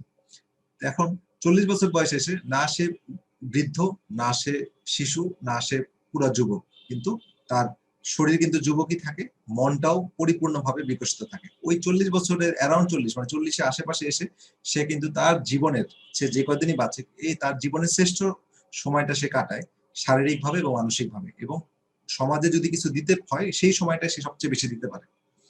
তো প্রত্যেকটা জিনিসেরই একটা একটা বেস্ট টাইম আছে, ঠিক আছে? ফুলের ক্ষেত্রেও একটা বেস্ট টাইম আছে। ওই সময়টাতে সে তার ভিতরে লাইফ এটাকে সে ছাড়ে। ফুলটা কি হয় যখন প্রস্ফুটিত হয়, ফুল যখন ব্লুমিং হয়, হ্যাঁ, প্রস্ফুটিত হয়, তখন তার মধ্যে থেকে লাইফ সর্বোচ্চ জীবনী শক্তিটা বের হয়ে যায়। ওই জিনিসটাকে এডওয়ার্ড ব্যাচ বলো না, যারা হোমিওপ্যাথি বা এই এনার্জি বেস মেডিসিন চিকিৎসা কাজ করে, তাদের ফিলোসফিটা কিন্তু হাই স্ট্যান্ডার্ড হতে হয়। তারা কিন্তু মানে প্রচলিত মেডিকেল সায়েন্সের যে জাস্ট মানে কাঠখোট্টা বা রসকসহীন, হ্যাঁ, ফিলোসফি বিহীন মেডিকেল সায়েন্স নিয়ে তারা থাকে না। হ্যাঁ, যারা এরকম চিন্তাশীল, যারা দার্শনিক, হ্যাঁ, যেখানে দর্শনের মানে মেডিকেল সায়েন্সের উপরে দর্শনের একটা বিষয় আছে, সেই বিষয়গুলো যারা যারা ঘাটাঘাটি করে, যারা পড়াশোনা করে, তারাই সমাজে কিছু দিতে পারে। বিকজ আমাদের দর্শন থেকেই বা ধর্ম থেকেই বা একটা নিয়মতান্ত্রিক বা প্রিন্সিপাল থেকে কিন্তু আমাদের তৈরি, এবং আমাদের ডেস্টিনেশন, গন্তব্য সবকিছু, ঠিক আছে? সেটা এক একজনের এক এক ভাবে এটা রিভিল করে, মানে এটাকে মানে প্রকাশ করে বা সে জানতে পারে। এখন ফুলের ব্যাপারটা এরকম, তার মধ্যে একটা যে ফুলের যে জীবনী শক্তিটা আছে, সেটা কখন আমি পাবো? যখন সে পরিপূর্ণ প্রস্ফুটিত হবে। পরিপূর্ণ যখন প্রস্ফুটিত হবে, তখন সেইটাকে আমি কিভাবে সংগ্রহ করবো? এই ফুলের শক্তিটাকে আমার ভিতর নিতে চাচ্ছি, তাহলে আমি নেওয়ার উদ্দেশ্য কি? ফুলটাকে কাঁচা চাবাই চাবাই খাবো? চাবাই চাবাই খেলে হবে না। হ্যাঁ, তো উনি যেহেতু হোমিওপ্যাথি কলেজে ছিলেন এবং শিক্ষকতা করেছেন রয়্যাল হোমিওপ্যাথি লন্ডন কলেজে, তো উনি দেখলেন যে এটাকে আমি নেওয়ার বুদ্ধি হচ্ছে ন্যাচারালি আমাকে এটাকে নিতে হবে। তখন সেই ফুলটাকে কি করলেন? সে ফুলটাকে সংগ্রহ করলেন ওই টাইমে যখন সে পরিপূর্ণ প্রস্ফুটিত হয়, মুকুল টুকুল দেন নাই, কিন্তু জাস্ট পরিপূর্ণ প্রস্ফুটিত ফুলটা নিয়ে এসে একটা কাচের জারে 3-4 ঘন্টা আস্তে করে রাখলেন। জাস্ট কোনো প্রেসার দেওয়া হলো না, কিছু দেওয়া হলো না, মানে ফুলটার উপরে কোনো টর্চার করা হলো না, সোজা কথা। পানির উপর ছেড়ে দিলেন, 3-4 ঘন্টা সূর্যের আলোতে রাখলেন। এই সূর্যের আলোতে, আলোর প্রভাবে ফুল থেকে জীবনী শক্তিটা পানিতে ছড়িয়ে গেল। ছড়িয়ে যাওয়ার পরে 3-4 ঘন্টা পরে ফুলটাকে ফেলে দিয়ে ওই পানিটাকে নিয়ে ওর সাথে আপনার আরএস বা ওখানে 23% গ্রেপ ওয়াইন, মানে ইসের মদ, যেটা কি বলে গ্রেপ ওয়াইন, মানে হচ্ছে আঙ্গুরের মদ, হ্যাঁ, ওখানে ইংল্যান্ডে ওটা পাওয়া যেত। তো যেটাই দিক প্রিজারভেটিভ হিসেবে এটা অ্যাড করে বোতলজাত করলো। করার পরে উনি উনার একটা পরিচয় আছে, উনি একজন বোটানিস্ট। হ্যাঁ, তো হোমিওপ্যাথ যারা হয় বা যারা এই ধরনের করে, তারা কিন্তু মাল্টি নলেজ পার্সন হয়, অনেক বিষয় নলেজ থাকে। সে একজন বোটানিস্ট হওয়ার কারণে একটা গাছের ডক্ট্রাইন অফ সিগনেচার জানতেন, একটা গাছের কি কি বৈশিষ্ট্য থাকে। যেমন আমরা পালসেটিলা যখন পড়ি, পালসেটিলার গাছের একটা নিজস্ব বৈশিষ্ট্য আছে না, ধরলেই নেতিয়ে পড়ে, হ্যাঁ, বাতাসে যেদিকে যায় সেদিকে হেলে পড়ে। এটা দিয়ে আমাদের রুব্রিক কি আসছে? ইয়েল্ডিং মানে সহজে বশ্যতা করে, স্বীকার করে। তাহলে ওই গাছের বৈশিষ্ট্য কিন্তু প্রুভারের মধ্যে চলে আসছে, তাই না? বোঝা গেছে? জি স্যার, জি স্যার। জি স্যার। আমি এক্সাম্পলটা দিচ্ছি, কি পালসেটিলা এক্সাম্পল দিলাম। পালসেটিলার যে এটাকে মেডিকেল, মানে এটাকে হোমিওপ্যাথি ভাষায় বলা হয়, হোমিওপ্যাথি ভাষায় না, এটাকে বলা হয় ডক্ট্রাইন অফ সিগনেচার। মানে ওই যে জিনিসটা থেকে শক্তিকরণ করা হয়, ওই জিনিসটার একটা বৈশিষ্ট্য, ইন্ট্রিনসিক একটা বৈশিষ্ট্য ওই প্রুভারের মধ্যে দিয়ে প্রকাশিত হয়, ঠিক আছে? তো পালসেটিলাকে আমরা এইভাবে চিনতে পারি। পরে আমরা দেখি পালসেটিলা গাছটাও এরকম একটা বৈশিষ্ট্য। তো এখানে আমার এই প্রত্যেকটা বেস্ট ফ্লাওয়ার রেমেডিরও একটা, প্রত্যেকটা ওষুধের একটা নিজস্ব ডক্ট্রাইন অফ সিগনেচার আছে, ঠিক আছে? ওই ডক্ট্রাইন অফ সিগনেচারটা উনি যেহেতু বোটানিস্ট বা উদ্ভিদবিদ, হ্যাঁ, ছিলেন একাধারে, তো উনি এটাকে ভালো করে অ্যানালাইসিস করছেন। করার কারণে ওইটা দেখে উনি একটা অ্যাজাম্পশন করছেন যে এইটা যদি এরকম হয় গাছটা, তাহলে ওই গাছ থেকে যে জীবনী শক্তিটা আসবে, গাছ মানে ফুল থেকে যে জীবনী শক্তিটা আসবে, সেটাও এই ধরনের মানুষকে হেল্প করবে। ঠিক আছে? তো এইটা করার পরে তারপরে এইটা এটা হচ্ছে থিওরি পর্যায়ে থাকলো। এটা এখন থিওরি পর্যায়ে থাকার পরে এখন তো আসবে কি এটা বাস্তবায়ন করা, তাই না? না হলে তো এটা এস্টাবলিশ হবে না। আমার ব্রেনে অনেক কিছু আসতে পারে, কিন্তু আমি এটা এস্টাবলিশ না করা পর্যন্ত কিন্তু আমি এটা ফ্যাক্ট বলতে পারবো না। আমাকে এটা চেক করতে হবে। চেক করার জন্য বেস্ট ওয়ে হচ্ছে মানুষের উপর। তারপরে উনি এটাকে ওনার প্র্যাকটিসে নিয়ে গেলেন। প্র্যাকটিসে নিয়ে যেয়ে উনি বিভিন্ন মানুষের সাথে কথা বলতেছেন, মানে প্র্যাকটিসে যে রোগীদের সাথে কথা বলছেন, জাস্ট গল্প কথা, মানে এখানে তথাকথিত বা প্রচলিত যে আমার কেস টেকিং সেইটা টাইপের না। উনি পেশেন্টের সাথে জাস্ট ওপেন ডিসকাশন, তার হবি, তার শখ কি, তার ভালো লাগা খারাপ লাগা, তার ইচ্ছা অনিচ্ছা, মন মেজাজ আমরা যেগুলো করি, জাস্ট তার গল্পের ছলে তার সার্কামস্টেন্সটা, তার পারিপার্শ্বিকতা, তার ভালো লাগা মন্দ লাগা, তার ইচ্ছা অনিচ্ছা, হতাশা জায়গাগুলো আলোচনা করে তার একটা ডিসপোজিশন, ওই যে জিনিসটা বললাম স্টেট অফ দ্য ডিসপোজিশনটাকে আইডেন্টিফাই করা। স্টেট অফ দ্য ডিসপোজিশন যখন তিনি আইডেন্টিফাই করলেন, তখন এই মেডিসিনের, এই গাছের মেডিসিন গুলোর, ফুলের মেডিসিন গুলোর মধ্যে যেটার সাথে তার ম্যাচিং মনে হচ্ছে, তখন সেটাকে প্রয়োগ করলেন। প্রয়োগ করার পরে যখন উনি দেখলেন যে এটা মার্ভেলাস রেজাল্ট, খুব অসাধারণ রেজাল্ট হচ্ছে, এবং ওই রেজাল্টের কারণে রোগীটার ফিজিক্যাল সমস্যা যেটাই হোক না কেন, ওইটা হতে পারে অ্যাজমা, যেটা হতে পারে এক্সিমা, ওইটা হতে পারে সোরিয়াসিস, ওইটা হতে পারে আইবিএস, ওইটা হতে পারে মাইগ্রেন, ওইটা হতে পারে দাঁত ব্যথা, ওইটা হতে পারে চেস্ট পেইন, হ্যাঁ, তো যাই হোক, বা হাইপারথাইরয়েডিজম, সেগুলো ভালো হয়ে যাচ্ছে। তো এইটা দেখার পরে উনি একটার পর একটা মেডিসিন এভাবে আবিষ্কার করে করলেন এবং এটা ক্লিনিক্যালি ভেরিফাই করলেন। তো করতে করতে উনি এত বেশি এক্সাইটেড হলেন, এত বেশি স্যাটিসফাইড হলেন, যে পরবর্তীতে উনি সব প্র্যাকটিস বন্ধ করে দিলেন। ওনার রয়্যাল লন্ডনে ওনার ভালো একটা প্র্যাকটিস ছিল, সেই প্র্যাকটিস উনি ছেড়ে দিলেন। হ্যাঁ, এবং ছেড়ে দিয়ে উনি মোহাম্মদ সালাউদ্দিন রেইজড হ্যান্ড, কিছু বলতে চাচ্ছেন? হ্যাঁ জি স্যার, উনি যেহেতু ওই ডক্ট্রিন অফ সিগনেচার যেটা বলা হলো যে উনি এটা জানতেন, তাহলে ওই ডক্ট্রিন অফ সিগনেচার অনুযায়ী কি উনি আলাদাভাবে সিমটম গুলি কালেক্ট করে রেখেছিলেন, সেটা সিমিলারিটি দেখে উনি পেশেন্টের উপর অ্যাপ্লাই করেছিলেন কিনা, এরকম কিছু? জি জি, আমি তো ওইটাই বলছি যে ডক্ট্রিন অফ সিগনেচারের উপর ভিত্তি করে উনি যেহেতু বোটানিস্ট ছিলেন, উনি পরে পেশেন্টের উপর দিলেন। এতক্ষণ তো এটাই বললাম। তারপরে উনি যে মার্ভেলাস রেজাল্ট পেলেন, পাওয়ার পরে উনি শেষের দিকে ওনার ওই লন্ডনের যে জাঁকজমকপূর্ণ বা খুব ভালো প্র্যাকটিস ছিল সেটাকে বন্ধ করে দিয়ে উনি ওনার কান্ট্রি সাইড মানে গ্রাম অঞ্চলের দিকে চলে গেলেন, ওনার গ্রামের দিকে। তো ওনার গ্রামের নাম হচ্ছে মাউন্ট ভেরনন, হ্যাঁ, ওনার গ্রামের বাড়ি।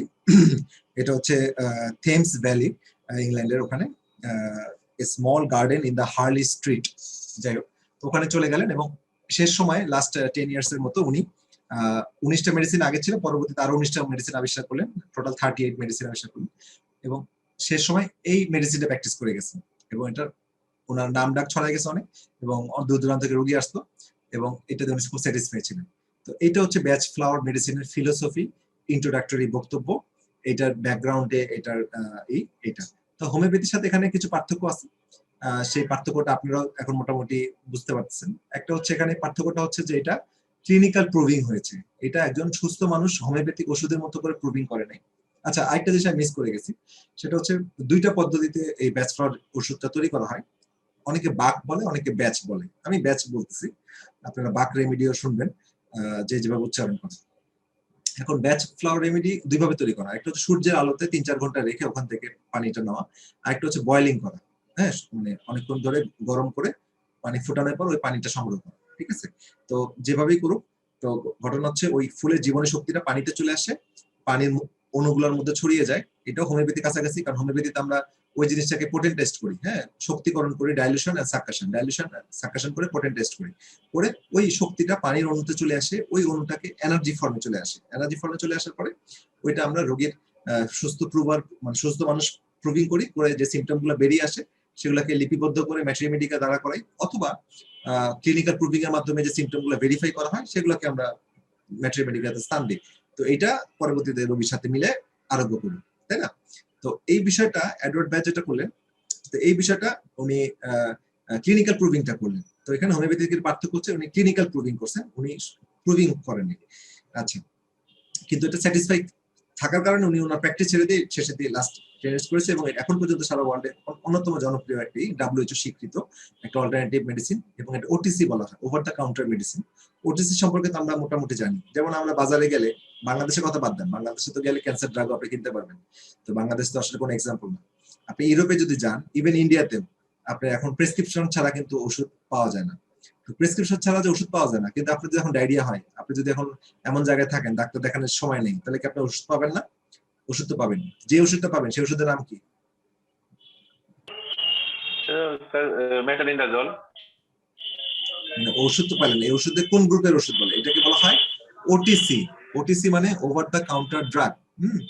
Over the counter. হ্যাঁ, ওভার দ্য কাউন্টার মানে প্রেসক্রিপশন ছাড়াও আপনি যে ওষুধগুলো কিনতে পারবেন, কিছু লাইফ সেভিং ওষুধ, স্যালাইন, এই মেট্রোনিডাজল, প্যারাসিটামল, এই জাতীয় ওষুধগুলো, হ্যাঁ, অল্প কিছু ওষুধের লিস্ট আছে সেই ওষুধগুলো। তাহলে এটা সেফ ওষুধগুলো যেটা আপনার ইমার্জেন্সির জন্য দেওয়া হয়, এগুলো হচ্ছে ওটিসি ওষুধ। তাহলে এই ব্যাসফ্লাও রেমেডিটাও WHO ওটিসি ওষুধের মধ্যে রাখছেন, যে এটা যে কেউ ব্যবহার করতে পারে। এটার জন্য কোনো মানে যেহেতু এটা কোনো পার্শ্ব প্রতিক্রিয়া নাই, মানে ভুল প্রয়োগ হলেও কোনো সমস্যা নেই। ভুল প্রয়োগ মানে এখানে ভুল প্রয়োগের কথা নেই। হোমিওপ্যাথির সাথে এখানে আরেকটা পার্থক্য হচ্ছে, হোমিওপ্যাথিক মেডিসিন গুলো পোটেন্ট টেস্ট করা হয়, পোটেন্ট টেস্ট করা হয়, অনেক হাই ডাইলিউশনে চলে যায়। তো যে কারণে আমরা হোমিওপ্যাথিক মেডিসিন যদি আমার সঠিকভাবে না হয় বা ঠিকমতো পোটেন্সি যদি আমরা না দিতে পারি, আমাদের কিন্তু অনেক সময় অ্যাগ্রাভেশন হয়, এবং এটা কিন্তু মারাত্মক হয়, তাই না? অনেক মারাত্মক অ্যাগ্রাভেশনের কারণে অনেক রোগী কিন্তু মৃত্যুবরণ করতে পারে বা করেও। আমরা অনেক সময় তো স্ট্যাটিস্টিক্স বা এগুলো জানি না, কিন্তু এগুলো করতে পারে।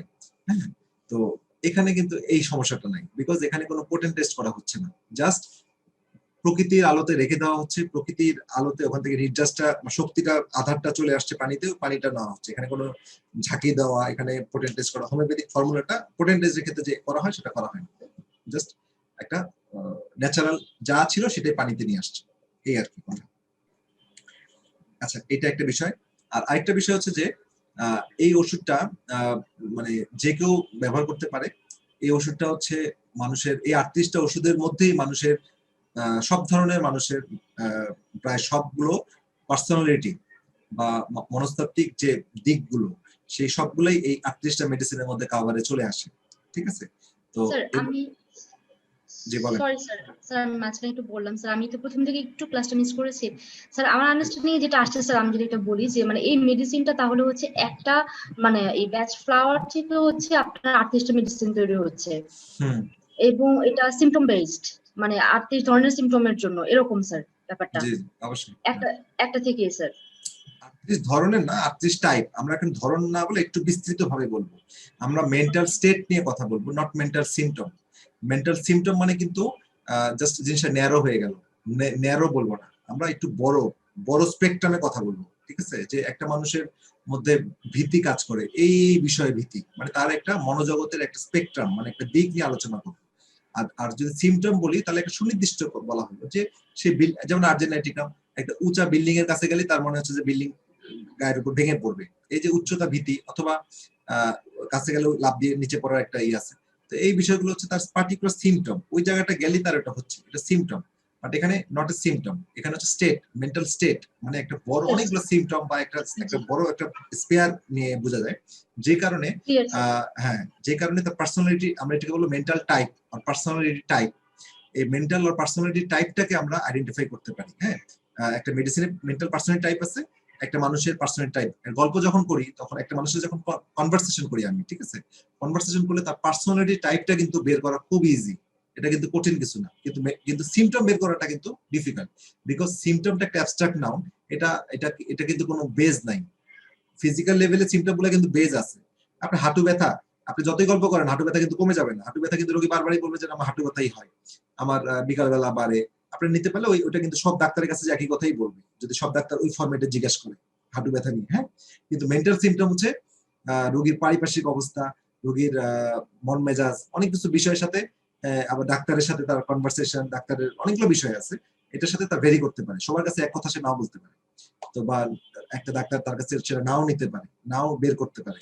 তো এটা খুবই এক্সপার্ট হলে সেটা সম্ভব। প্রথম দিকে যারা প্র্যাকটিস করে বা ইভেন অনেকে দীর্ঘদিন প্র্যাকটিস করেও মেন্টাল সিমটম নিতে পারে না, হ্যাঁ, বা গোলমেল করে ফেলে, এটা হচ্ছে বাস্তবতা। হ্যাঁ, এখন যদি কেউ সে বাস্তবতা অস্বীকার করে সেটা অন্য বিষয়, কিন্তু অনেক এক্সপার্ট না হলে, দীর্ঘদিনের প্র্যাকটিস না থাকলে, অনেক গভীরে নলেজ না থাকলে, বা আর্ট অফ কেস টেকিং না জানলে, বা রোগীকে সময় না দিলে, যেটা বর্তমান সময় কিন্তু থিওরিটিক্যাল কথা কিন্তু আমরা অনেক বলতে পারি, সেমিনারে অনেক কথা বলতে পারি, সেমিনারকে জনপ্রিয় করতে পারি, অনেক তালি পেতে পারি, বাট যখন প্র্যাকটিস করতে হবে, প্র্যাকটিস করে আপনাকে রোগী ভালো করতে হবে, এবং রোগী যখন রোগী নিয়ে আসবে এই ধরনের মেন্টালিটি আপনাকে রাখতে হবে, একটা প্রেশার আপনার মধ্যে থাকবে যে ভালো, তখন কিন্তু আপনার বিষয়গুলো থাকবে হচ্ছে টার্গেট ওরিয়েন্টেড কাজ করা। তো টার্গেট ওরিয়েন্টেড কাজ করতে গেলে তখন আপনাকে বিষয় মানে যেটা আমাদেরকে দেখতে হবে সেটা হচ্ছে আমাদের যেন আমরা সঠিকভাবে সিমটমগুলো নিতে পারি। তো এখন ওই সময়টা যদি আমাকে বেশি সময় রোগী দেখতে হয়, মনে করেন আপনার একটা দিনে বেশি রোগী দেখতে হচ্ছে বা রোগীর চাপ বেশি, আপনি তো সবার কাছ থেকে মেন্টাল সিমটম ভাবে নিতে পারবেন না, এটি বাস্তবতা। কিন্তু মেন্টাল টাইপ বা পার্সোনালিটি টাইপ তার সাথে 10 মিনিট গল্প করলেই আপনি বের হয়ে যায়, ঠিক আছে? তো এই জন্য এই ব্যাচেলর রেমেডিতে প্র্যাকটিস করাটা অনেক ইজি। আর এটা আরেকটা সুবিধা হচ্ছে যেহেতু এর সাথে কোনো কনফ্লিক্ট নাই, এই মেডিসিনটা আপনি এলোপ্যাথিক ওষুধের সাথেও দিতে পারেন, এই মেডিসিনটা হোমিওপ্যাথিক ওষুধের সাথে দিতে পারেন। অনেক ক্ষেত্রে বলা হয় হোমিওপ্যাথিক মেডিসিন এবং ব্যাচেলর মেডিসিন একটা কমপ্লিমেন্টারি অর সাপ্লিমেন্টারি, ঠিক আছে? তো এটা কারোর সাথে কোনো সমস্যা করে না। অনেক সময় ব্যস্ততার কারণে আপনার অথবা রোগীর ক্রনিক ডিজিজ এত অ্যাডভান্স হয়ে গেছে যে আপনি খুব বৈশিষ্ট্যপূর্ণ সিমটম রোগীর কাছ থেকে বের করতে পারতেছেন না, অনেক সময় হয়, মানে যারা প্র্যাকটিস করেন তারা ভালো জানেন যে নিতে পারছি না। তখন আপনি রোগীর সাথে কথা বললে রোগীর যে একটা পার্সোনালিটি টাইপ, যে কয়েকটা দিক আছে, এই দিকগুলো যদি আমি বের করে যে মেডিসিনটা আমি চয়েস করব সেটা দিলে পরবর্তী নেক্সট ভিজিটে রোগীর মধ্যে যেহেতু তার এটা কোথায় কাজ করতেছে, আমরা যে ফিলোসফিটা নিয়ে আলোচনা করলাম সেটা নিয়ে আমরা বুঝতে পারলাম যে এই ব্যাচেলর মেডিসিনটা কাজ করতেছে তার মেন্টাল বা সাইকোলজিক্যাল লেভেলে। মেন্টাল এবং সাইকোলজিক্যাল লেভেলে যখন রোগীর ভাইটাল ফোর্সের উপরে যখন এটা কাজ করতেছে, তখন ভাইটাল ফোর্স যখনই সতেজ হবে তখন কিন্তু শরীরে সে সিমটম প্রডিউস করবে, তখন কিন্তু এন্ডস আমরা একটা হোমিওপ্যাথিতে একটা জিনিস জানি, তাই না? আমি আপনাদের কাছে জিজ্ঞেস করতেছি যে এন্ড ডিজিজ কোনটা, ওয়ান সাইডেড ডিজিজ বলেন তো একটু। ওয়ান সাইডেড ডিজিজ বলতে আমরা কি বুঝি এবং এটা কেন হয়? সবচেয়ে কম লক্ষণ, সবচেয়ে কম সিমটম প্রকাশ হয় যে ডিজিজে, যে রোগীর মধ্যে। এটা তো বঙ্গানুবাদ হলো। হ্যাঁ, একটু বুঝায় বলতে পারলে কেউ বলতে পারেন। ওয়ান সাইডেড ডিজিজটাকে বলে না অনেক সময় আরোগ্য করা যায় না বা এরকম বলে, এটা কি আসলে ঘটনাটা কি হয় বা এটা কেন হয়?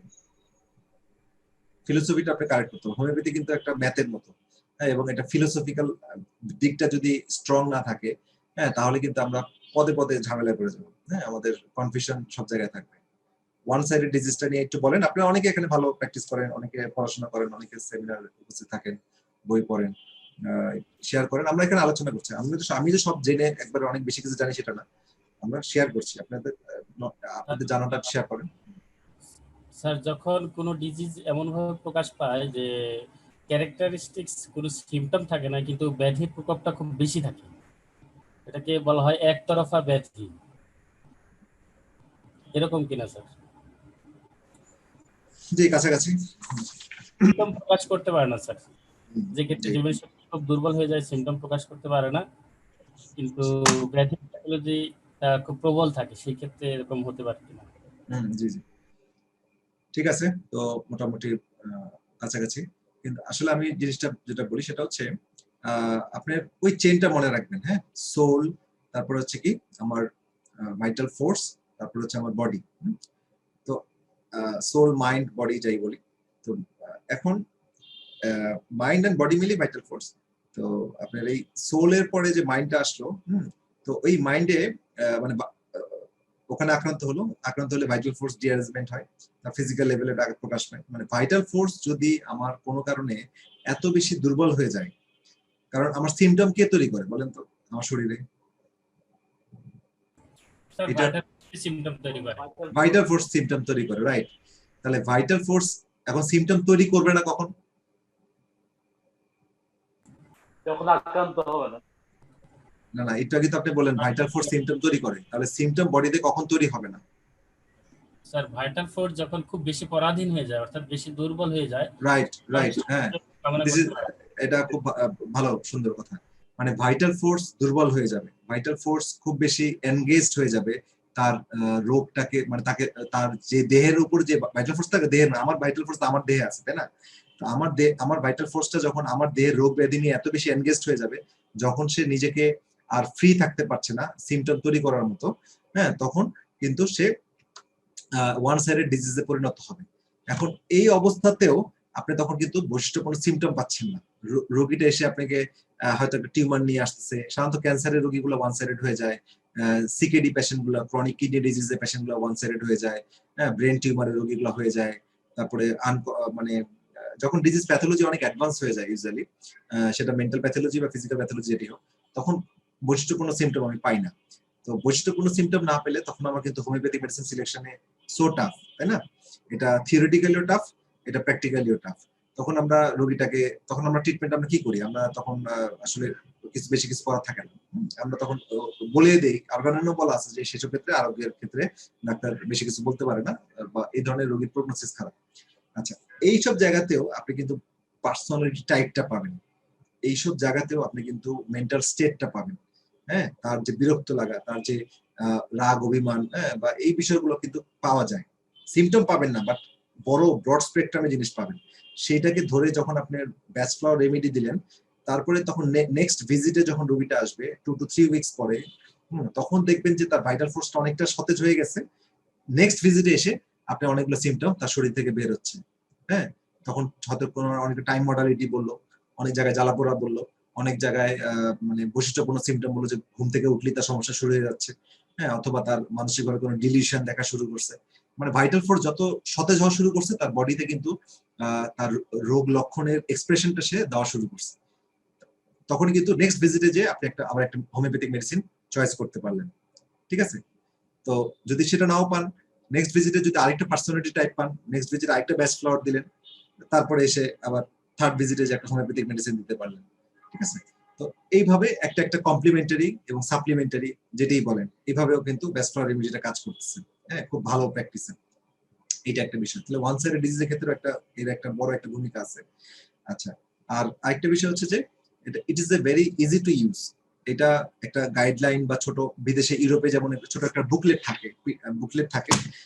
ইংল্যান্ড থেকে কিনতে গেলে প্রায় 200 পাউন্ড লাগবে। আপনারা দেখছেন নেলসেল কোম্পানির, যদি আমি কিনতে চাই 200 পাউন্ড একটা ব্যাচ ফ্লাওয়ারের সেট, যেটা আমরা অনেক কম প্রাইসে দিব। আমাদের কাছে ইন্ডিয়ান এবং ইংল্যান্ডের এখনো হাতে আসেনি, চলে আসবে। ইন্ডিয়ার ব্যাচ ফ্লাওয়ার রেমেডি আছে, তো সেটা আপনারা চাইলে নিতে পারবেন, আমরা পরে এটা বলবো। তো এই যে ব্যাচ ফ্লাওয়ার রেমেডি গুলো, এগুলো আমরা তাহলে ব্যবহারের অনেকগুলো জায়গা আছে। তাহলে হোম ট্রিটমেন্ট হিসেবে রাখতে পারি, হ্যাঁ, ইমার্জেন্সিতে ব্যবহার করতে পারি। আপনারা অলরেডি হয়তো 2টা বই সংগ্রহ করছেন। একটা হচ্ছে, এই 2টা বই অলরেডি আমার কাছে আছে, আপনারা সংগ্রহ করছেন হয়তো। এই একটা বই ডক্টর ভোরা, উনি গোল্ড মেডেলিস্ট, ইন্ডিয়ান ডাক্তার, পাকিস্তানে বরণ করছেন। ওনার আরেকটা বই আছে, ক্লিনিক্যাল এক্সপেরিয়েন্স, ডক্টর এস ভোরা। ভোরা তো স্যার ওই যে রিফ্লেক্সিওলজিতেও মনে খুব ভালো ভূমিকা আছে ওনার, ইন্ডিয়ান। জি, আকুপ্রেশার। হ্যাঁ, মানে যারা আসলে ওদিকে যায়, অল্টারনেটিভ সাইডে সব ক্ষেত্রেই তারা বিচরণ করে। জ্ঞানী লোকরা কিন্তু এক জায়গায় অনেক সময় সীমাবদ্ধ থাকে না, তাদের জ্ঞানটা তো বেশি। তাদের মূল উদ্দেশ্য কি, হ্যানিম্যান কি বলছে, চিকিৎসকের মূল উদ্দেশ্য হচ্ছে রোগীকে আরোগ্য করা। ঠিক আছে? আমি আমার ইগো নিয়ে বসে থাকা না, আমি আমার নলেজের সীমাবদ্ধতা জেনেও আমি আর অন্য কিছু শিখতে না চাওয়ার যে মানে ইচ্ছা বোধ নষ্ট করে দেওয়া, এটা ঠিক না। আমি হেল্পও করতে পারতেছি না, আমি জানতেছিও না। তাহলে দিন শেষে আমাকে নিজেকে নিজে যদি প্রশ্ন করি যে আমি আসলে কি পেলাম, চিকিৎসকের মূল ফ্লেভার, মূল শান্তিটা, মূল মানে ভালো লাগাটা কিন্তু রোগ আরোগ্যের মাধ্যমেই আপনি পাবেন, যেটাকে বলা হয় ইটারনাল পিস। হ্যাঁ, যে স্বর্গীয় যে শান্তি, এটা কিন্তু আপনার আরোগ্যের মাধ্যমে, রোগীর হাসির মাধ্যমে কিন্তু আপনি অর্জন করবেন। এটা কিন্তু আপনার টাকার মাধ্যমে না। টাকা তো আপনার চিকিৎসা করে তো আমরা টাকা পাই না বেশি, চিকিৎসা করে আবার টাকা পাই, কিন্তু আমরা যদি অন্য কিছু করতাম তাহলে এর চেয়ে অনেক বেশি পেতাম। কিন্তু চিকিৎসকের শান্তিটা আছে, এই শান্তিটা হচ্ছে আপনার এই শান্তি। এই শান্তি আহরণের জন্য অনেক ত্যাগ, তিতিক্ষা, পরিশ্রম এবং ওপেন মাইন্ডেড থাকতে হবে। আমার রোগীর ভালোর জন্য আমার যে জ্ঞান, রোগীর ক্ষতি না করে আমি তাকে যতভাবে হেল্প করতে পারি। ঠিক আছে? এই বিষয়গুলোর জন্য ওপেননেস থাকতে হবে। তো এই বিষয়গুলো হ্যানিম্যানও তার অর্গানের শেষের দিকে ম্যাসমেরিজম বা অন্যান্য বিষয়গুলো কিন্তু সে তুলে ধরছেন অল্প অল্প করে। ঠিক আছে? তো উনি আরো যদি 30-40 বছর বেঁচে থাকতেন, উনি আরো অনেক কিছু করতেন। হ্যাঁ, এটা হচ্ছে এই ধরনের মানুষরা সবসময় মানুষের ম্যানকাইন্ডের জন্য নিজের সর্বোচ্চ মেধার পরিশ্রম, লাইফে কিন্তু তারা খুব মানে ভোগ বিলাস করতে পারেনি, তারা সবসময় এই ধরনের বিষয়গুলোতে মনোনিবেশ করছেন এবং মানুষকে হেল্প করে গেছেন। তো এই বিষয়গুলো খুব ইম্পর্টেন্ট। আর আরেকটা বিষয় হচ্ছে যে ইন্ডিয়ান কিছু ডাক্তার আছেন, ওনারা খুব ভালো প্র্যাকটিস করতেছেন, যেমন ডক্টর সুনির্মল সরকার, ডক্টর ফারুক জে মাস্টার, তারপরে ডক্টর একজন আছেন যার বইটা আমি দেখাবো, এটা আমাদের সফট কপি আছে, আমি হার্ড কপি অর্ডার দিয়েছি, চলে আসবে, ইন্ডিয়া থেকে আসতে সময় লাগে। তো ডক্টর ভি কৃষ্ণা মুরথি, ওনার বইটাও খুব ভালো, এবং এই সবগুলো থেকে ওনাদের প্র্যাকটিস থেকে এটা আমরা বুঝতে পারছি যে বেস্ট ফ্লাওয়ার রেমেডিটা খুব ভালোভাবে কাজ করছে। অনেকে এই বেস্ট ফ্লাওয়ার রেমেডিকে পোটেন্ট টেস্ট করেও ব্যবহার করতেছেন, অনেকে সুনির্মল সরকার বা ওনাদের বই just you see just you think, এই বইগুলো যদি আপনারা পড়েন দেখবেন যে ওনারা ব্যবহার করছে। তো যাই হোক, ক্লিনিক্যাল এক্সপেরিয়েন্স যাই হোক, ঘটনা একই। তো এটা একটা ওপেন জায়গা, এখানে অনেকভাবে ব্যবহার করা যায়। আর আরেকটা ইম্পর্টেন্ট বিষয় হচ্ছে বেস্ট ফ্লাওয়ারের, এটা হচ্ছে কম্বিনেশন করা যায়, কারণ একটার সাথে কম করে না। একটা মানুষের পার্সোনালিটি অনেকগুলো দিক আছে, রাগটা একরকম একটা মেডিসিনের সাথে মিলতেছে, ভয়টা আরেকটা মেডিসিনের সাথে মিলতেছে, তো দুইটা মেডিসিনই সিমাল্টেনিয়াসলি তাকে দেওয়া যায়, ঠিক আছে? তো এটা কোনো কনফ্লিক্ট হয় না, হ্যাঁ, কারণ এই প্রত্যেকটা স্টেটমেন্টই কিন্তু ক্লিনিক্যালি প্রুফ। এমন না যে আমি কথাটা বলতেছি গায়ের জোরে, সেটা না, এই প্রত্যেকটা জিনিসই ক্লিনিক্যালি প্রুফ। এবং ব্যাচ, ডক্টর এডওয়ার্ড ব্যাচ, উনি মারা গেছেন 1936 সালে, 1936 উনি মারা গেছেন, এবং তারপর থেকে কিন্তু উনি ব্যাচ সেন্টারটা এস্টাবলিশ করছেন, এবং তারপরে তার নাম অনুসারে ওই জায়গাটা, তার বাড়িটাকে ইংল্যান্ডের ওই জায়গায় মাউন্ট ভেরনে এখনো একটা ব্যাচ সেন্টার আছে, এবং এটা মানে খুব ডেডিকেটেড পার্সন যায় ওখানে, আলাদা কোর্সও আছে, অনলাইন কোর্স আছে, বা ফিজিক্যালি যেও কেউ কোর্স করতে পারে। ইংল্যান্ডে ব্যাচ প্র্যাকটিশনার আছে, ইউরোপে আছে ব্যাচ প্র্যাকটিশনার, তারা ব্যাচ ফ্লাওয়ার রেমেডিতে প্র্যাকটিস করেন, এবং তারা খুব ভালো রিনাউন্ড ভালো প্র্যাকটিস করতেছেন, ঠিক আছে? তো এই বিষয়গুলো খুবই ইন্টারেস্টিং, আমরা এই বিষয়গুলো যাবো। তো আমি এই বিষয়গুলো আলোচনা করলাম যে ব্যাচ ফ্লাওয়ার মেডিসিনটার অনেকগুলো দিক আছে কাজ করার ক্ষেত্রে, এটা দিক আছে, এবং এটা একসাথে সর্বোচ্চ 7টা মেডিসিন পর্যন্ত একসাথে দেওয়া যায়, ঠিক আছে? তো সুতরাং এটা ইজি টু ইউজ প্র্যাকটিসের ক্ষেত্রে, এবং এটার কস্ট এফেক্টিভ অবশ্যই। কোনো প্রশ্ন থাকলে করতে পারেন। হ্যাঁ, তারপর আমরা মূল ওষুধে যাব। আপনি ছাড়া আর কেউ কি বেস্ট ফ্লাওয়ার নিয়ে বাংলাদেশে কাজ করতেছেন কিনা স্যার? না, আমার তো জানা নাই, আমি তো আপনি প্রথম প্রবক্তা স্যার আমাদের বাংলাদেশের জন্য। প্রবক্তা বলতে চাই না, কিছুই বলতে চাই না স্যার, বাংলাদেশে আপনি হেড, আর কি যাই বলি না কেন, বিভিন্ন কান্ট্রি স্যার, বিভিন্ন লোকের উসিলায়, বিভিন্ন ব্যক্তিদের উসিলায় এক একটা শাস্ত্র প্রবেশ করে, তো সেক্ষেত্রে আপনি সেই ভূমিকাটা আছেন বলে মনে করতে পারি। যেটা যাই হোক, একটা সময় বলে দিবে, এটা নিয়ে আসলে বিষয় না, কিন্তু বিষয়টা হচ্ছে যে আমি আমার পেশেন্টকে আমি কতটুকু হেল্প করতে পারছি। হ্যাঁ, আমি আমার পেশেন্টকে হেল্প করার জন্য আমার ইচ্ছা চেষ্টা কতটুকু আছে, ঠিক আছে? আমি মানে ওপেননেস আছে কিনা আমার মাইন্ডের মধ্যে, এবং যে মেডিসিনে ব্যবহার করছি সেই মেডিসিন সম্পর্কে আমি জানি কিনা, সেই মেডিসিনের সবগুলো দিক আমি জানি কিনা, সেটা মেডিসিনটা ব্যবহার কতটুকু কার্যকর, এটার সবাই ব্যবহার করে কতটুকু রেজাল্ট পাচ্ছে, সেগুলো নিয়ে জেনে স্টাডি করে, তাদের কেস স্টাডি গুলো পড়ার পরে আমি নিজে খুব ইনফ্লুয়েন্স, খুবই বেশি ইন্সপায়ার্ড হয়েছি, এবং আমি এটা প্র্যাকটিস শুরু করেছি। আমি দীর্ঘদিন হয় নাই, শুরু করছি, তবে আমি আপনাদের মাধ্যমে এটা ছড়াই দিতে চাচ্ছি, এবং সবাই এটা ব্যবহার করবেন। এবং এই যে আমাদের যে একটা গ্রুপ করা হলো, doctor Jamil batch flower remedy learning course, এই গ্রুপটা থেকে যাবে, এবং দিনকে দিন আশা করি এই গ্রুপের মেম্বার সংখ্যা বাড়বে, এবং সবাই সবার অভিজ্ঞতা, আপনাদের ব্যাচ ফ্লাওয়ার মেডিসিন ব্যবহার করার পরে অভিজ্ঞতাটা, সেটা আপনারা দিবেন, এবং এই অভিজ্ঞতাটার আলোকে, এবং রোগীটা আপনার বাসার লোকও হতে পারে, আপনার বাচ্চা হতে পারে, আপনার ওয়াইফ হতে পারে, আপনি নিজেও হতে পারে, আপনার বাসার কাজের লোক হতে পারে, আপনার পোষা বিড়াল, পোষা কুকুরও হতে পারে, ঠিক আছে? আপনার গবাদি পশু আছে, ঠিক আছে? যে কোনো কিছু হতে পারে, আপনি ওটা দিবেন, দেওয়ার পরে ডেটটা উল্লেখ করে দিবেন, এবং এখানে এই গ্রুপে আপনি পোস্ট করবেন। তাহলে কি হবে, আমরা 6 মাস পর যখন আমাদের সবার অভিজ্ঞতাগুলো একটা জায়গায় জড়ো হবে, তখন আমরা একটা বই হিসেবে, ভলিউম হিসেবে, বা কেসের বই হিসেবে আমরা ধীরে ধীরে প্রকাশ করব। এখন তো আমি একটা বই আনবো, সেটা হচ্ছে একটা জিস্ট কথা, প্রত্যেকটা মেডিসিনের মূল সুর, মূল কথা, পার্সোনাল এক্সপ্রেশন, এগুলো নিয়ে বলতেছি। 14-15টা মেডিসিন আমি দিয়ে দিয়েছি, 38টা আমি ইনশাল্লাহ দিয়ে দিব। তো এটা নিয়ে বই হবে, কিন্তু আপনাদের সবার অভিজ্ঞতা এখানে থাকবে, কারণ যখন সামষ্টিকভাবে সবাই প্র্যাকটিস করবে, তখন কিন্তু এটার এক্সপ্রেশনটা অনেক বেশি হবে। আর আরেকটা বিষয়, এখানে যখন প্রত্যেকটা মেডিসিনে যখন আমরা প্রত্যেকটা মেডিসিনের গল্প, এখানে কিন্তু আমি আসলে এখানে এতটা কাঠখোট্টা আলোচনা করতে চাই না। এই কোর্সে আমি জাস্ট সবার সাথে মেডিসিন গুলো এত সুন্দর যে মেডিসিন গুলো নিয়ে প্রত্যেকটা গল্পের মতো গল্পের ছলে আলোচনা করা যায়। তো প্রত্যেকটা মেডিসিন কিন্তু আমাদের জীবনের গল্প বলে। প্রত্যেকটা মেডিসিন আমাদের বাস্তবতা, সামাজিক অস্থিরতা, ব্যক্তিত্বের বিভিন্ন নেগেটিভ যে দিকগুলো, নেতিবাচক যে দিকগুলো, সেগুলো নিয়ে কথা বলে এবং সেগুলাকে কারেকশন করে।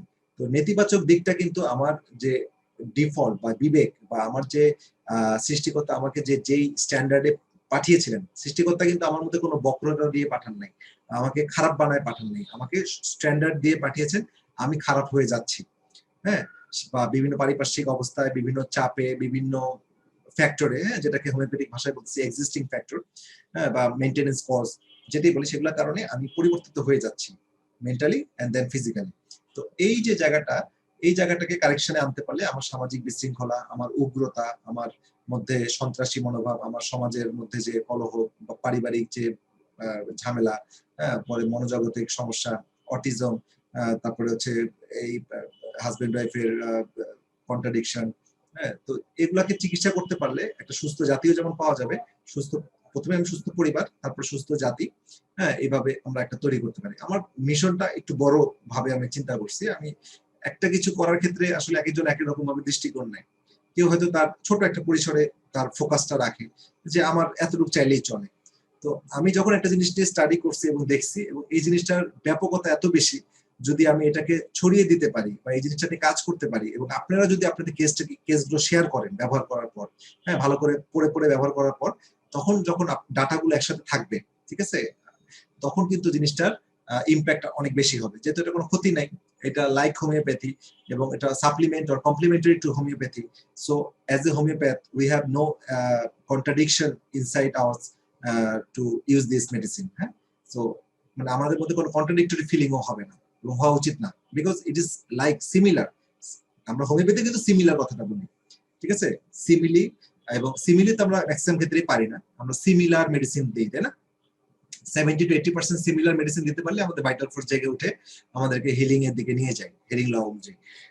তো আমরা এটা কিন্তু একটা similar type of vital force. আমাদের মূল টার্গেটটা কিন্তু ভাইটাল ফোর্স। সেটা আপনি হোমিওপ্যাথি বলেন, আকুপাংচার বলেন, আকুপ্রেশার বলেন, ইয়োগা বলেন, মেডিটেশন বলেন, কাইরোপ্র্যাকটিস বলেন, রেকি বলেন, হোয়াট এভার ইট ইজ, দোয়া দুরুদ যা বলেন, ঠিক আছে, ভালো ধ্যান, ভালো পরিবেশ, সমুদ্র পাড়ে যে বাতাস খাওয়া, পাহাড়ে যে এই যে লামা সেন্টারে যে মেডিটেশন করা, ধ্যান করা, যাই বলেন, আপনার ঘটনা কিন্তু ঘটতেছে ভাইটাল ফোর্সকে আপনি ভালো করতেছেন। ভাইটাল ফোর্স ভালো মানে আপনার ভিতর থেকে হিলিং পাওয়ার তো অলরেডি সৃষ্টিকর্তা দিয়ে রাখছে, সেটাকে জেগে উঠতেছে, আপনার বডি হিল হচ্ছে, এটি হচ্ছে কথা, ঠিক আছে।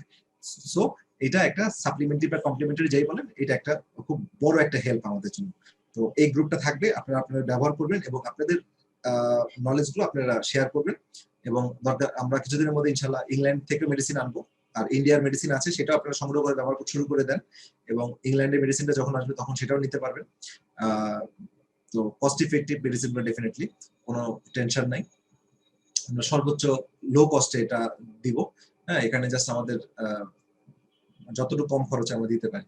তো এখন আপনাদের যে বিষয়টা হচ্ছে যে আমাদের মেডিসিন সম্পর্কে জানতে হবে। তো এটা ইন্ট্রোডাক্টরি কথাগুলো বললাম। এখন এই ইন্ট্রোডাক্টরি কথার মধ্যে বা ফিলোসফিক্যাল দিকগুলোর মধ্যে যদি কিছু জানার থাকে করতে পারেন, তারপরে আমরা এসে যাব প্রত্যেকটা মেডিসিনের আলোচনা চলে যাব। আসসালামু আলাইকুম স্যার। স্যার জি, ওয়ালাইকুম আসসালাম। হোমিওপ্যাথির পাশাপাশি ব্যবহার না করে আমরা শুধুটা ইউজ করতে পারি না স্যার? হ্যাঁ, অনেকে তো এটা শুধুই ইউজ করতেছে এবং কেস স্টাডি গুলো তো অনেকগুলো শুধু বেস্ট ফ্লাওয়ার দিয়ে ভালো হয়ে যাচ্ছে। হ্যাঁ, এটা হোমিওপ্যাথি মানে একটা এনার্জি মেডিসিন। আমি হোমিওপ্যাথি কি মেডিসিন? এনার্জি মেডিসিন না? হোমিওপ্যাথিটা কি মেডিসিন বলেন তো? ডাইনামিক লেভেলে কাজ করে না? জি স্যার, এনার্জি মেডিসিন। এখানে কি কোনো মূল ওষুধ থাকে? হোমিওপ্যাথি ওষুধটা কি কোনো মূল ওষুধ থাকে? যখন আপনার 12C এর উপরে যখন উঠে যায়, মতান্তরে অনেকে বলে 9C, যেটাই বলুক, এরপরে কি কোনো সিঙ্গেল মলিকুল আছে? এখানে কোনো ওষুধ আছে? ওষুধ নাই। তাহলে ওখানে কি থাকতেছে? শক্তি। এই ঝাঁকি বা ইসের মাধ্যমে যে শক্তিটা বলে, এটাকে মডার্ন মেডিকেল সায়েন্সে বলছে ইলেকট্রোম্যাগনেটিক সিগনেচার। ইলেকট্রোম্যাগনেটিক সিগনেচারটা পানির অণুগুলোর মধ্যে ছড়িয়ে যাচ্ছে, ঠিক আছে। তো এই জিনিসটা শরীরে যে আমাকে ভাইটাল ফোর্সকে জাগাচ্ছে। তাহলে এই জিনিসটা তো এনার্জি ফর্মে মেডিসিন, তাই না? তো এটা একটা এনার্জি মেডিসিন। আমাকে এই জন্য যদি এনার্জি মেডিসিন করি তাহলে কিন্তু এরা দুই ভাই, তাই না? এটা কিন্তু মানে না কনফ্লিক্ট হওয়ার কোনো জায়গা নেই। It is energy. আমরা কিন্তু আমাদের মূল টার্গেট যারা এই ভাইটাল ফোর্সের রিলেটেড কাজ করে তারা কিন্তু সবাই ভাই ভাই। অল্টারনেটিভ মেডিসিনের অ্যালোপ্যাথিকটা ঝামেলা, ওরা ভাইটাল ফোর্স নিয়ে কাজ করে না, আমরা ভাইটাল ফোর্সকে ঠিক করার কাজ করি। ঠিক আছে? আপনি আকুপাংচার যে করে তাকে গালি দিবেন না, যে আকুপ্রেশার করে তাকে গালি দিবেন না, যে মেডিটেশন করে তাকে গালি দিবেন না, হ্যাঁ, যে আপনার এই পাহাড়ে পর্বতে যে ধ্যান করে তাকে গালি দিবেন না, যে দোয়া দুরুদ পড়ে হুজুরের কাছে দোয়া নেয়, সেটাও একটা বর্তমান জামানায় এটাকে মেডিকেল সায়েন্সের মধ্যে নিয়ে আসতেছে, কারণ গবেষণা এত আগায় যাচ্ছে।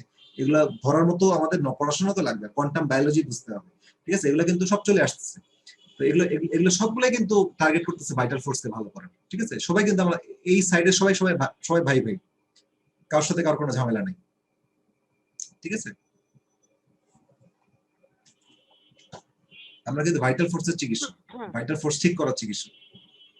স্যার, জি স্যার আমাদের এটা তো মেন্টাল স্ট্যাটাসের উপর কাজ করে। এখন যদি ফিজিওলজিক্যাল মানে ফিজিক্যাল প্যাথোলজি থাকে, সেই ক্ষেত্রে আমরা মেন্টালিটি দেখে যদি আমরা ওষুধ দেই, এই রেমিডিস গুলো আমি দেই, তখন আমার ফিজিক্যালিও কি এটা ভালোভাবে ডেভেলপ করবে, অথবা ফিজিক্যালি প্যাথোলজির যেই সিমটম গুলি সেগুলো আমরা কিভাবে এটাকে মেকআপ করতে পারবো? আমাদের ফিজিক্যাল সিমটম নিয়ে কোনো ওরিড হওয়ার কিছু নাই। আমরা মেন্টাল স্ট্যাটাস বা মেন্টাল টাইপ বা পার্সোনালিটি টাইপ নিয়ে মেডিসিন চয়েস করব। ফিজিক্যাল সিমটম অটোমেটিক্যালি ভালো হয়ে যাবে। ঠিক আছে? যদি সেটা ফাংশনাল লেভেলে থাকে। কিন্তু যেটা স্ট্রাকচারাল লেভেলে থাকে, হ্যাঁ, তাহলে এটা ভালো হওয়ার সম্ভাবনা থাকলেও এটা সময় বেশি লাগবে। হোমিওপ্যাথি ক্ষেত্রেও তো কথা একই। হ্যাঁ, হোমিওপ্যাথি ক্ষেত্রেও কথা একই। তো এখানে অনেক সময় আমরা যখন যেহেতু এই বিষয়টা হোমিওপ্যাথির মতো ডিপে গবেষণা হয় নাই, ব্যাচলার মেডিসিনটা হোমিওপ্যাথি মেডিসিনের মতো খুব গভীরে এটা গবেষণা হয় নাই, বা এটা নিয়ে অনেক বেশি মানুষ কাজ করেনি। হোমিওপ্যাথিক যেমন বিষয়টা নিয়ে অনেক বেশি কাজ করা হচ্ছে, অনেক বেশি প্রতিষ্ঠান আছে, সরকারি পৃষ্ঠপোষকতা আছে, যতটুকু আছে, এবং সারা ওয়ার্ল্ডে এটা অনেক জনপ্রিয়, এবং এই সায়েন্সটা অনেক বেশি। ব্যাচলারটা কিন্তু এতটা জনপ্রিয় হয় নাই, বা এই জন্য আমরা শুনি নাই। কিন্তু ইংল্যান্ড, ইউরোপে এটা ব্যবহার হয়, যেহেতু এটা সাইড ইফেক্ট নাই, এই জন্য ওভার দ্য কাউন্টার হিসেবে সরকার ও WHO স্বীকৃত একটা মেডিসিন। তো এটা টোটাল পার্সোনালিটি টাইপ বা মেন্টাল চেঞ্জ করার কারণে ফিজিক্যাল চেঞ্জ হচ্ছে। এখন আমরা এই বিষয়গুলো সত্যতা বুঝবো কিভাবে, বা এই বিষয়গুলো তো থিওরি আছে, বাস্তবতা হচ্ছে এডওয়ার্ড ব্যাচ উনি নিজে ওনার বইতে উল্লেখ করে গেছেন, ওনার কেস দিয়ে গেছেন, এবং তারপর 1936 সালের পর থেকে সারা পৃথিবীতে যারা ব্যাচ রেমেডি গুলো নিয়ে প্র্যাকটিস করছেন তাদের বই পুস্তক বা তাদের ক্লিনিক্যাল এক্সপেরিয়েন্স গুলো, এই যে বইগুলো দেখাইলাম, এই বইগুলো কি তাদের ক্লিনিক্যাল এক্সপেরিয়েন্স, এবং সেগুলোকে যদি আমরা মনে করি যে এগুলো টোটালটাই ভোগাস, মিথ্যা কথা বলতেছে, তাহলে তো আমাদের এখানে আলোচনার বসার কোনো দরকার নেই। কিন্তু যারা সিনিয়র ডাক্তার, যারা সিনিয়র সারা ওয়ার্ল্ডের হোমিওপ্যাথ ডাক্তার, বা যারা ব্যাচলার রেমেডি নিয়ে কাজ করেন, তারা যখন কেস দিচ্ছেন, কেস স্টাডি দিচ্ছেন, রোগীর নাম দিচ্ছেন, ডেট দিচ্ছেন, বই প্রকাশ করছেন, জার্নালে প্রকাশ করছেন, তাহলে সেই বিষয়টাকে তো আমাদের ইগনোর করার কোনো সুযোগ নেই। ঠিক আছে? কারণ হোমিওপ্যাথি তো আপনার অভিজ্ঞতা বা আমার অভিজ্ঞতা যখন ইন্টারন্যাশনাল কনফারেন্সের মাধ্যমে যখন এটা এস্টাবলিশ হয়, প্রমাণ হয়, তখনই সেটা বাস্তবে রূপ নেয়। আর আপনার কথা হচ্ছে অবশ্যই এটা ঠিক আছে, কারণ এটা ফিজিক্যাল সিমটম, এখানে প্রচুর ফিজিক্যাল সিমটম চলে যায়, কারণ ম্যাক্সিমাম ক্রনিক ডিজিজ গুলোর ক্ষেত্রে কিন্তু ফাংশনাল লেভেলে থাকে সিমটম গুলো, এবং এই মেডিসিন গুলো ব্যবহারের মাধ্যমে রোগী ভালো হচ্ছে। সবার আগে মন ভালো করতে হবে, মানসিক ভাবে যখন সে পজিটিভনেস চলে আসবে নেগেটিভ সাইড থেকে, তখন তার ফিজিক্যাল সমস্যাগুলো চলে যাবে। কারণ রোগ হওয়ার ফিলোসফি যদি আমি জানি, তাহলে আমি রোগ ভালো করার ফিলোসফি, ভালো করার ফর্মুলা আমি জানি। ঠিক আছে? আগে আমাকে বুঝতে হবে যে রোগটা কিভাবে হচ্ছে, রোগ যদি এভাবে হয় তাহলে আমার কারেকশনের ওয়ে আমি জানি। ঠিক আছে? তো এখানে এই বইটা আপনি সংগ্রহ করে পড়েন, এখানে দুইটা বই, অনেক কেস দেওয়া আছে। আর যাদের কাছে রাডার সফটওয়্যার আছে, সরি রাডার বলছি না, হোমপ্যাথ সফটওয়্যার আছে, তারা এখানে বই পাবেন দুইটা। আমি আবার একটু দেখাই দিই, সবাই সফটওয়্যার মানে দেখতে পাচ্ছেন না? এখানে একটা বই দেখেন, best flower remedy for everyone by doctor Farooq J Master. দেখেছেন বইটা? হ্যালো, জি স্যার, জি স্যার। হ্যাঁ, এখানে দেখেন, এখানে প্রত্যেকটা মেডিসিন চ্যাপ্টার দেওয়া আছে, নিচে অনেকগুলো কথাবার্তা দেওয়া আছে, এখান থেকে অনেক পড়তে পারবেন। নিচে আবার দুইটা বই দেওয়া আছে, যেমন doctor complete guide to best flower remedy practice by doctor V Krishnamurthy, উনি এটা দিয়েছেন, এই আর কি। তো এছাড়া আরো 2টা বই আমি অর্ডার দিয়েছি, ওটা আসবে, তো আসলে ওটা পাবেন আপনারা। তো এই হচ্ছে কথা। এখন আমরা মেডিসিনে যাই। আমাদের 5 দিনের মধ্যে আমাদের 38টা মেডিসিন শেষ করতে হবে। তো আমরা এই বিষয়ে কোনো কথা না থাকলে আমরা মেডিসিনে চলে যাই।